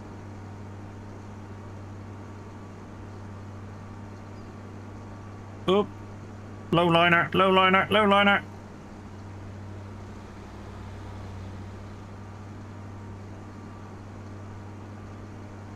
Oh, this is over near the freaking thingy mill. The thingy mill's down there. Where we just were with the cotton. Maybe I should have bought a trailer for this. The trouble is, last time I bought a trailer for one of these headers, things happened. So it kind of glued itself to the trailer, and then I couldn't get it off. And then when I finally did get it off, I was pulling the trailer around with me. I don't know what the fuck happened to that. I reset it, I did this to it, I did that to it, and it was like, no, the computer says no. Guys, it was a lot of fun. But as I said this morning, I say this morning, I've said it all day today, this map has been growing on me. So somebody asked me the other day while I was streaming it, how do you like this map? And I went, well, it's hard to say at the moment because I've not really had chance to ingest it and get a feel for it and stuff like that.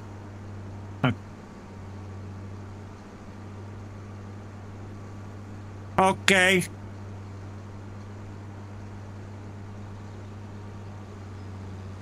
And unfortunately, you can't see the timer because the poppies above it.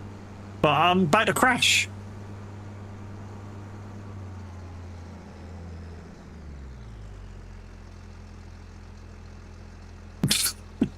Can do nothing.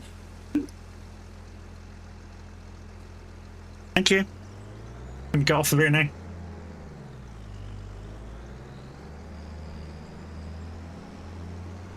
I think we're going this way. In fact, I'll have to check the map. I'm hoping we're going this way. Yeah, around this way. That's a shame there isn't a thing going over there, and then we could take a shortcut. But yeah, just keep following around. I did find another farm. Guys, I found another farm. So remember when I first walked through, we said there was only 2 farms? I found another farm. Well, I think I found another farm. So where are we? Where did we just do those 2 thingy? Oh, here. I think it's here. Was it here or was it there? Could be here. Yeah, here, 71. This looks quite a nice, tidy farm, to be fair. I didn't notice this till just a minute ago when we were doing those 2 freaking cotton ones. But this looks a nice, tidy place. Got a cow shed. Wish we spotted this one first off. We might have gone down here.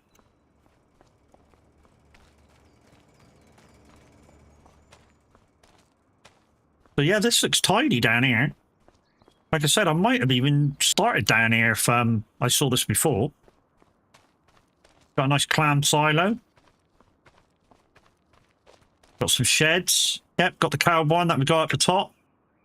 Like I say, this just does feed and bedding, nothing else. So you still have to put down your silo if you want to collect the manure and stuff. The only thing is it got a... They've not put the pasture out. See, I've put the pasture out on mine as well. But yeah, nice little tidy farm. And like I say, we just found that one when we were doing the cotton. And like I say, had I seen that one when I first started on the map, I probably would have chose it and just got rid of some bits that I didn't like and put in bits that I did like.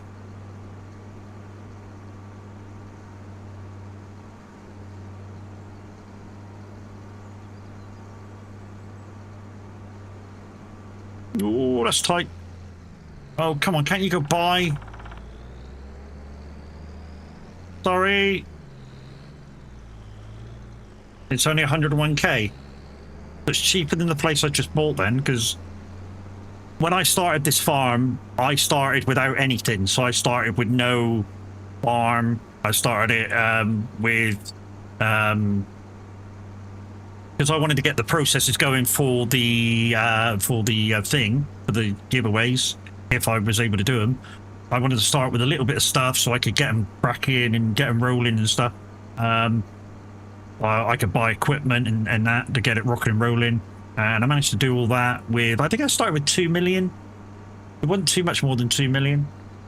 And that's to buy a farm, fields, all the equipment I got. I think it was just short of 2 million or just over 2 million or something like that.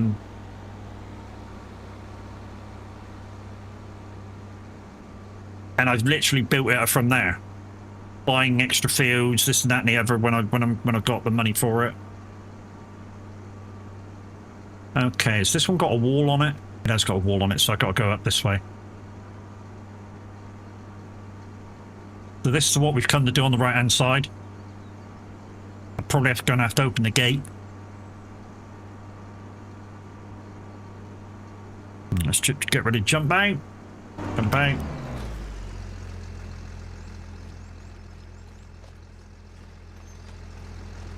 There you go, guys. Gates are open. So like I said in tabs, you know, on single player, the gates work properly. Since I complained about the boat, I've been on the boat to check the boat a couple of times now, and it's worked both times. What I have noticed about the boat, if you are having troubles with the boat, it doesn't feel like it's starting up. Just give it a second. The engines don't exactly work straight away. So yeah, just give it a second. Because that was the trouble that I had. When I fired up the engines, pressed the start button for the engines, it's not like a tractor or harvester where they just fucking kick on. You got to give them a minute. But I think, I mean, I was having problems with the boats anyway, where they just lag out and wouldn't let you do fuck all. And I did complain about it to Giants. So, you know, hopefully they'll sort the issue out at some point, or include it in the next patch. Yeah, this is totally too fast. I think Millennial does it at about 6 to 8 mile an hour. Yeah, Millennial Farmer, real life farmer on YouTube. I basically watch every single video he makes. And I've started watching his Between the Rows videos when he goes to do dirt ovals. That's quite interesting. As a racing person. Watching the Between the Rows bit where he goes dirt oval racing. It's kind of like British Speedway or Speedway but on bikes, but it doesn't use bikes, it uses cars. I find it very similar. Speaking about racing, guys, I'm still looking for a couple of drivers for this Saturday, 5 PM race, Nuremberg, 4 hour. At the moment, there's me and one quiet. I've got 2 drivers that I can call upon, but if there's any kind of newish drivers that want to give it a go, please let me know in the Discord, !SOAG to join the Discord. And if you've got the Racing Glitch section open to you, let me know in there. Hey Chris, how you doing, brother? Yeah, got that sorted, mate.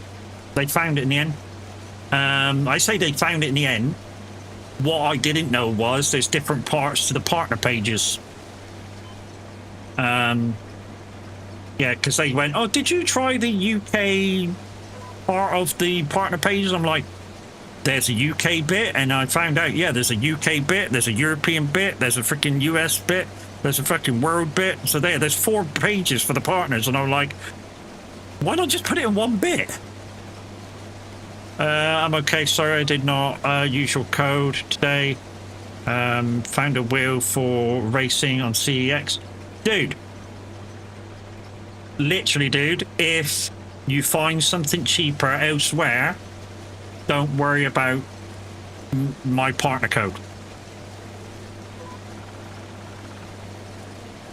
Literally, I've told everybody this. If you can save a tenner by going over clockers or all that, do it. ES will, not the Xbox version. Ah, okay. Guys, a couple of shout-outs coming for you there. One Choir, who's going to be doing the racing with me.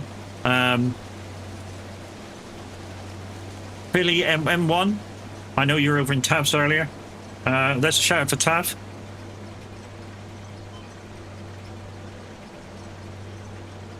Yeah, as long as I can use the Colossus Harvester for it, mate, I'll happily do spuds all day. As long as I can use a Colossus Harvester and...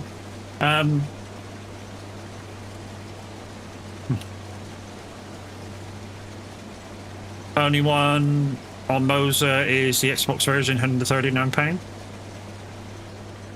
You mean the only one available? Because the ES wheel is available from Moser. You just gotta dive a little bit deeper, mate. Only seen on Moser. The wheel I want from Moser is the KS wheel, the one that Tav's got for racing. That's the one I want. I kind of want from Moser. I'm doing a lot of like once a month, once a fortnight GT races, and it'll be just beneficial for me to have a kind of GT wheel. But at the moment, it's beyond my price range at the moment. I did have a dabble on iRacing last night, but oh, funky, not really good enough. No. Testing, yes. So if you are starting up on iRacing, guys, here's my starter for 10 for you. Neddy UK, how you doing? Thank you very much for the raid. You were playing trucking, apparently. If Twitch is right. If not, you might not have been.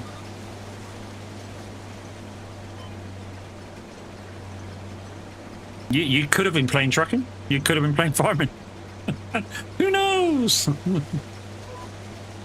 But yeah, I'd like the ES wheel purely because, like I say, I'm doing a lot of GT racing every other weekend, and hopefully I'm going to keep this going so that, you know, any of you guys who do want to come in and try the GT racing, you're very welcome. You just need to be up on your kind of driving abilities to be able to go for an hour.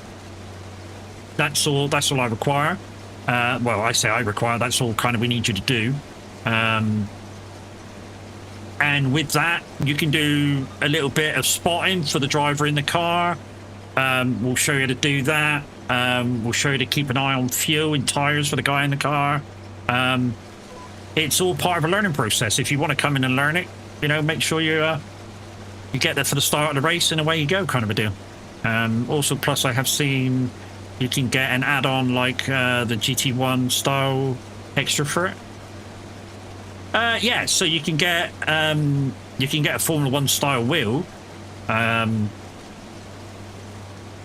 with the screen and everything. It costs like £700 if you want that wheel. I kind of don't. I don't need that kind of a wheel. The CS wheel for me would be good enough.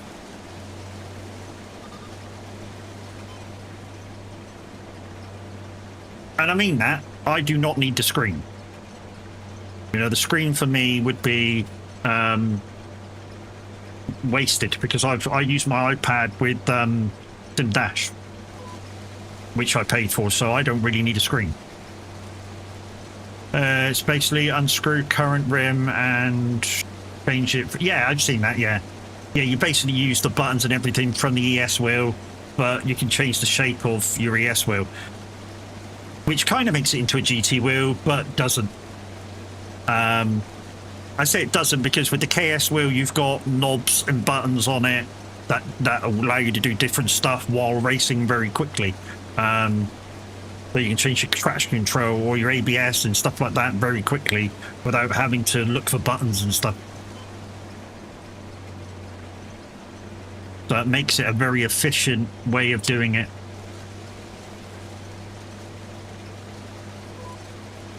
Sometimes the way I do stuff, the way I game is all about efficiency over everything. It's all about being efficient. Same as when I build up a character in ETS or ATS from scratch and I do it legitly, I try and find the most efficient way of doing so, to make the most money as fast as possible, and to build up your character so you can make as much money as fast as possible. And I think I got a way of doing it now. I think I've got a way of doing it. So I used to say, distance to 3, next one down to 3, next one down to 3, ADR all the way, distance to 6, and all that lot. I used to say that.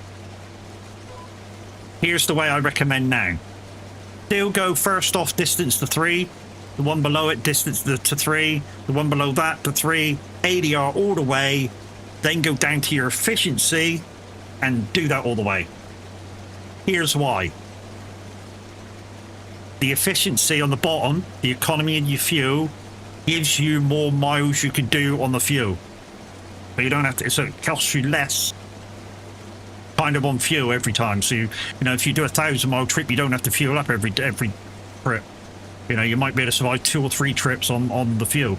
I mean, I suppose it doesn't cost you less because at the end of the day, you still got to fuel up. But you might be able to do 2 or 3 journeys before you need to do the fuel up, which would give you the money to actually fuel up, and then go back up the top and do, you know, distance, bump, bump, bump, and work your way down. The only one you don't really need to concentrate on at all is the on-time deliveries. You don't really have to worry about that one. Plus, driver does not always need to return to garage to refuel and can carry on delivering while he or she is out. Yeah, exactly. So, like I say, I've changed the way that I do my start from scratch. So, basically, there's a line of ADR stuff like the triangle stuff for distance. Get that up to 3, which allows you to do up to 1,000-mile job. The one below it to 3, one below that to 3. Go up, back up the top, get your ADR full, and then down to economy, get that to full, and then go back up to your distance. And that is the most economic way to make the most money while you're trying to build up a company. And company-wise, guys, here's my theory on your company. Maximum you want is 3 garages full of drivers. If you have a good PC, then you can have more. If you've got a shit PC, I recommend 3 garages, 15 drivers, and it should run fine. There was a thing a little while back for those guys running not very good PCs that the more garages and drivers you had, especially the drivers you have, if you got like 150 drivers like I used to have, that can cause lag because your PC's got to give them jobs, so it's got to work it out, process it, and that. So, you know, if you have that many drivers, you can get a bit of lag even in single player if your system's not up to par. So yeah, I recommend 15 drivers. Once they get full, because they've got the same skill tree as you got, once they get full, if you give them a truck and a trailer, sometimes they earn more than you do. And I mean, really, if you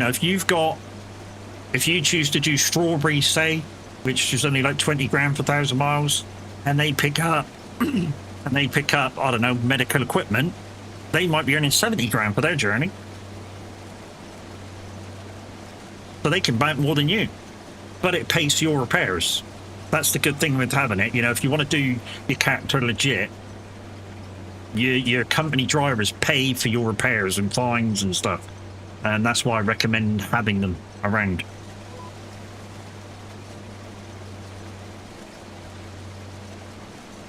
But guys, to tell you about the week to come, tomorrow we're back on a roadcraft because it's Friday. Saturday, I think we're going to go trucking. I might do it on Sim 2, and then guys like Ev and that can come and join us because I know he hasn't got all the maps yet. Sunday is Remembrance Sunday, guys. We'll probably do something chilled out, maybe come back on the farm, and then at raid out time, which will be 11 o'clock. Of course, it's Remembrance Sunday, so it'll be 2 minutes silence before I raid out. So as soon as 11 o'clock comes, well, 10:59 comes, I'll switch the radio off or whatever music I'm listening to, and I'll put up the Remembrance screen, and I'll do the 2 minute silence, and then when I come back, I'll go, thank you for doing that, and then raid out. And again on, I think it's Wednesday, 11/11, and again on Wednesday or Thursday, I think Thursday, innit? Yeah, so Thursday we'll do it again if we're doing the morning. If we don't do the morning on the Thursday, we'll start the stream up and go and do the 2 minute silence again at the start of stream. Thursday, thank you, Quiet. Reason being is, guys, I was in Boys Brigade and the Army Cadets, so it's always been a thing for me. Sorry, Tuesday. Okay, yeah, so Tuesday. Whatever day 11/11 is, we'll be doing the 2 minute silence as well, regardless of what time I stream. Like I say, I was in Boys Brigade and then I was in the Army Cadets. My brother-in-laws were both in the Army. My dad was in the Army. And, you know, I think those people should be remembered. And it's not, I know nowadays it's not all about the Army, Air Force, Navy. It's about police, it's ambulance, it's doctors, nurses. It's everybody now to do with public services. I got my 3 wristbands, red, white, and blue instead of a poppy. Nice. I've got numerous amount of badges that I've bought over the years. I normally try and buy one every year instead of a poppy. I buy a badge instead, a poppy badge. You know, one thing I don't do, and there's a certain Army charity out there which apparently, I'm going to say apparently, I'm going to use the word apparently, that doesn't give the money you give them to where it should go. And I'm not going to say which one, but, and that came from the forces. Very well-known Army charity that don't give the amount they should to where it should be going. That was a while back, so they could have changed their format, so.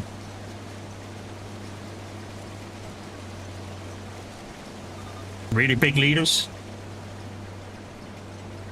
You've heard of them as well, have you? You've heard what was going on as well. So yeah, guys, this Saturday, stream will be at 4:30 if I can get a race team together. I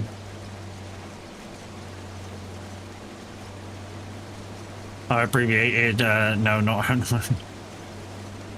So yeah, this Thursday we should be doing Nuremberg 4-hour. Start of stream will be 4:30. Start of the race is 5 o'clock PM in the UK. And like I say, I'm just looking for another couple of drivers. Let's give you till tomorrow to get in touch with me. If not, we shall fall back on the reliable Chaos and Class. I say reliable. Last freaking Saturday, Chaos wasn't reliable, was he? He didn't even get out of bed till freaking the end of the race.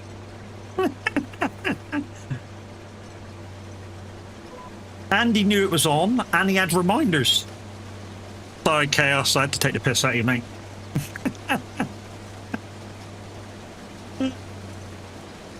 Should have used liar's last word, now thinking. But yeah.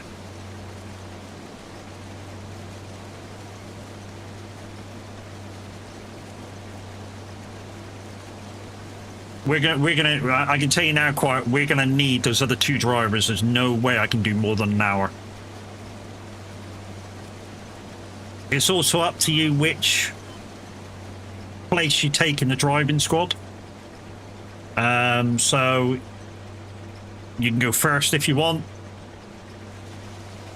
second, third, or fourth. But I can tell you now, if you go first, it's busy. I normally go first because I'm not too fussed. Class normally goes last because he likes to do that.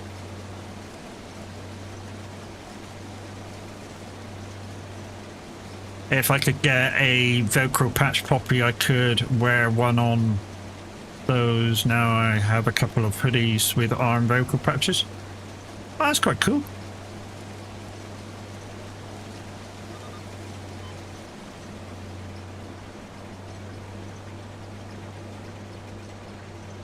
Do you have like a couple of, I don't know, like the old army jumpers where you could put like the patch on there or something? Or, well, the police have them, don't they, to put the Union Jack on their stab vests. Although, a few police have been criticised lately for having the black Union Jack. I'm not sure what that symbolises, but apparently it symbolises something or other that offends people, but yeah.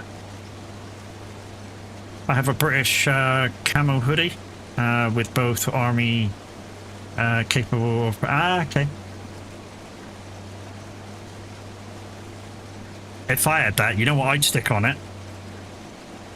Swag. The swag patch.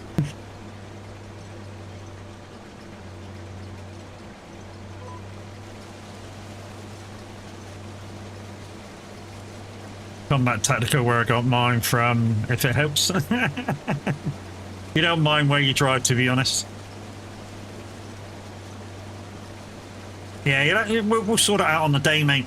We'll see who's going to come for a drive, and we'll sort it out on the day while we're practicing and stuff. Did you get? If we can get everybody there for the start of when the thing opens up, you get half hour to practice.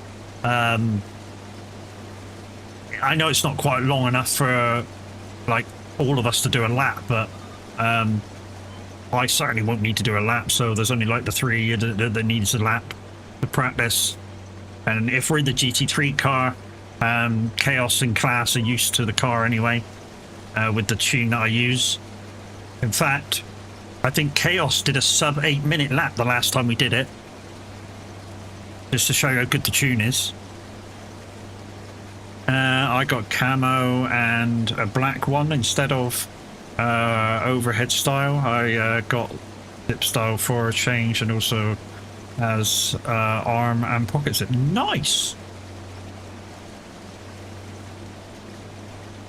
So guys, we're near the end of the stream. We're just going to do this field, and then we're going to be looking to raid out and have tea and stuff. Once again, like I say, if you are interested in racing with us on Saturday, 5 PM UK, the race starts. Registration is 4:30. Please let me know by end of stream tomorrow. I shall check it tomorrow, and I'll go and message Class and Chaos if we're short of drivers, and see if they want to come in. Then we'll let you guys know sometime Saturday whether there's going to be a race or not, or whether we're going to be into the race or not, because yeah, me and Wyatt won't be able to do the 4 hour on our own.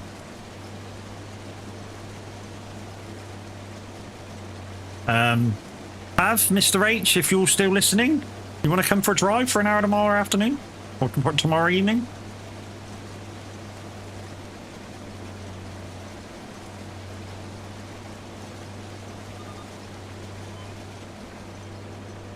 Minimum lap requirements, I think it's 3 laps of Nuremberg, or you got to be capable of doing. And like I say, when you're in the car, it's all on you. Well, I say all on you. You what you do in the car only affects you. That's the good thing with iRacing, guys, is that what you do in the car in an enduro is just for you. You know, so if I go first, say, and get, I don't know, 20 off tracks incident points, that's my 20 off tracks and incident points. It's not yours. Although it kind of does. I think the Nuremberg ones, there's no disqualification points. No, mate, I have no practice on Nuremberg at all yet. It's a good track. You really ought to get some, mate. Come and give it a go.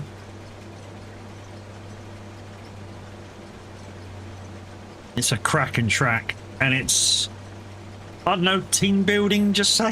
To do the enduro as well.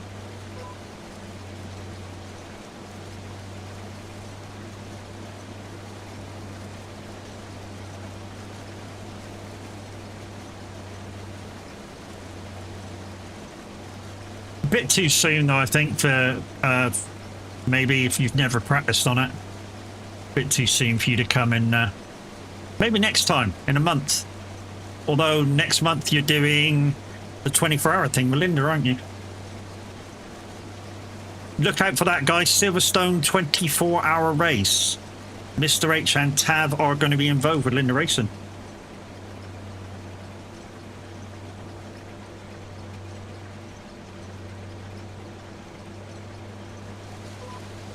And also, guys, speaking about Linda Racing, please check out our page. She has a link there for, I think it's MSUK charity. This weekend, she's going to be doing a 24-hour race in... Oh, I've lost the name of the track. Amesbury? I know she's in a Subaru. And the other drivers are all quite disabled from the waist down, so they need hand controls, and she doesn't, so they've refitted the car to put the pedals back in for her. I know that much. That's it, Anglesey. I totally forgot. But yeah, guys, if somebody could throw the link up, that'd be great. If somebody's got the link for the charity. Basically, what she's doing the charity for is the guys for the charity. They paid for her to go to the track to drive the car, and what she's doing is she's trying to get a bit of charity money back in to pay for that. So the charity itself, the giving from the whole thing, sort of equalizes itself on what she collects. Also makes awareness too? Yes, it does. How could you forget it's in Wales? Well, Mystic, I'm not. I'm not from Wales, am I, mate? Wales is 60 mile as the crow flies.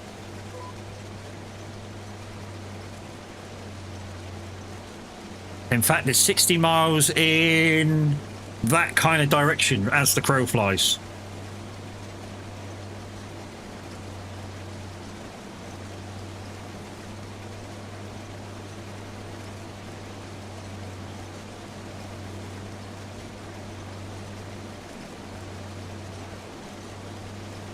Yeah, quite closer to me.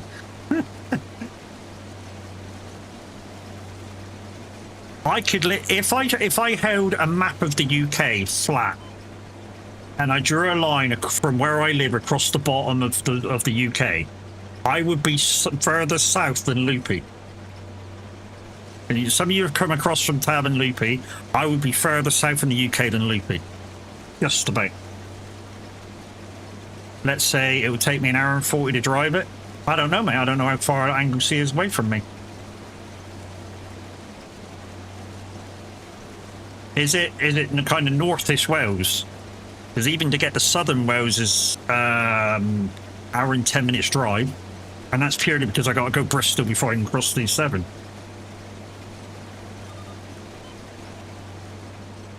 North Wales, yeah. So that's like 4 hours for me. But yeah, you're a lot closer.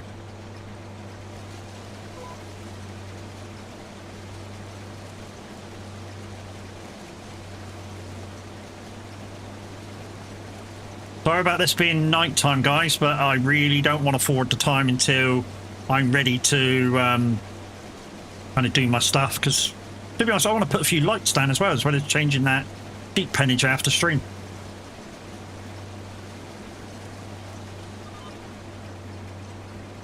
I just want to get this done, and then we'll raid out, and then I'll take this in. Oh, this is nearly full as well. I've not put the capacity too cheaty either. I've only put it to 80,000. I could have had it 2,500. So 250,000. This is oh, I've lost the name of the lady that did this mod. What was that lady I said the other day, Smarty Mystic, did this mod for this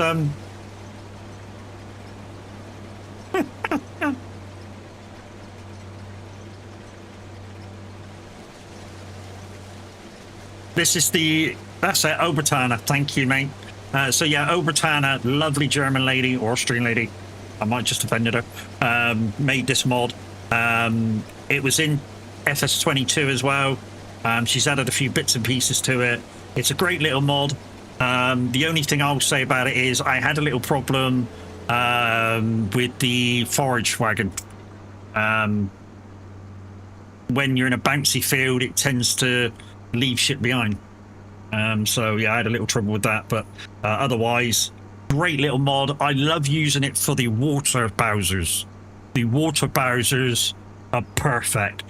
And she's lovely. She is really lovely. I met her at Llama. She's a lovely lady to speak to.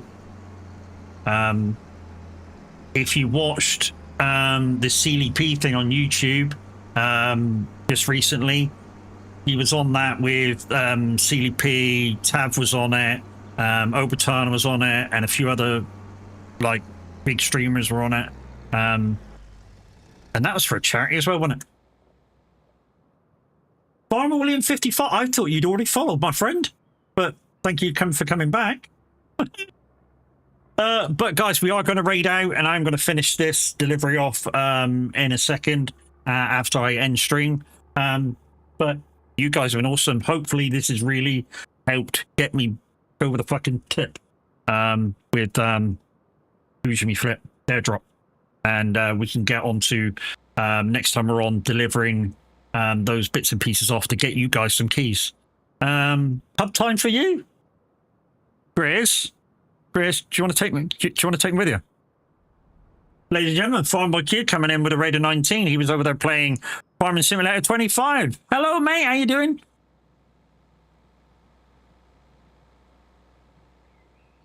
So, how you doing, mate? Unfortunately, guys, you've come in at a bit of a weird time. Rafe, how you doing? I'm just about to raid out myself. There he is. Guys, Farmboy Q, he's part of the stream team. He's absolutely amazing. And he has buttons no sane person should allow you to press. But then again, he's Farmboy Q. Oh, these are hilarious. I gotta listen to this.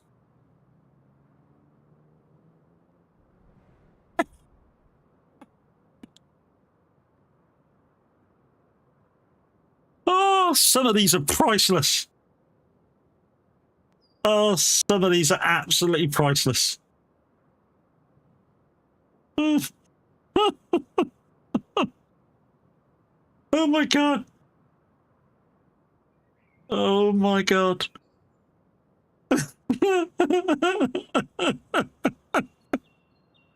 That was hilarious. Oh, Q, that was amazing. Yeah, glad somebody clipped that. That was stupid. Anyway, let's get you on the ending screen. And let's see who's about. You guys on YouTube, thank you very much for coming in. And we'll see you again tomorrow for some Roadcraft. This is Roadcraft Friday. So start streaming, be about 1, half 1, something like that. But we'll see you again tomorrow. Love you, bye. So that's saying.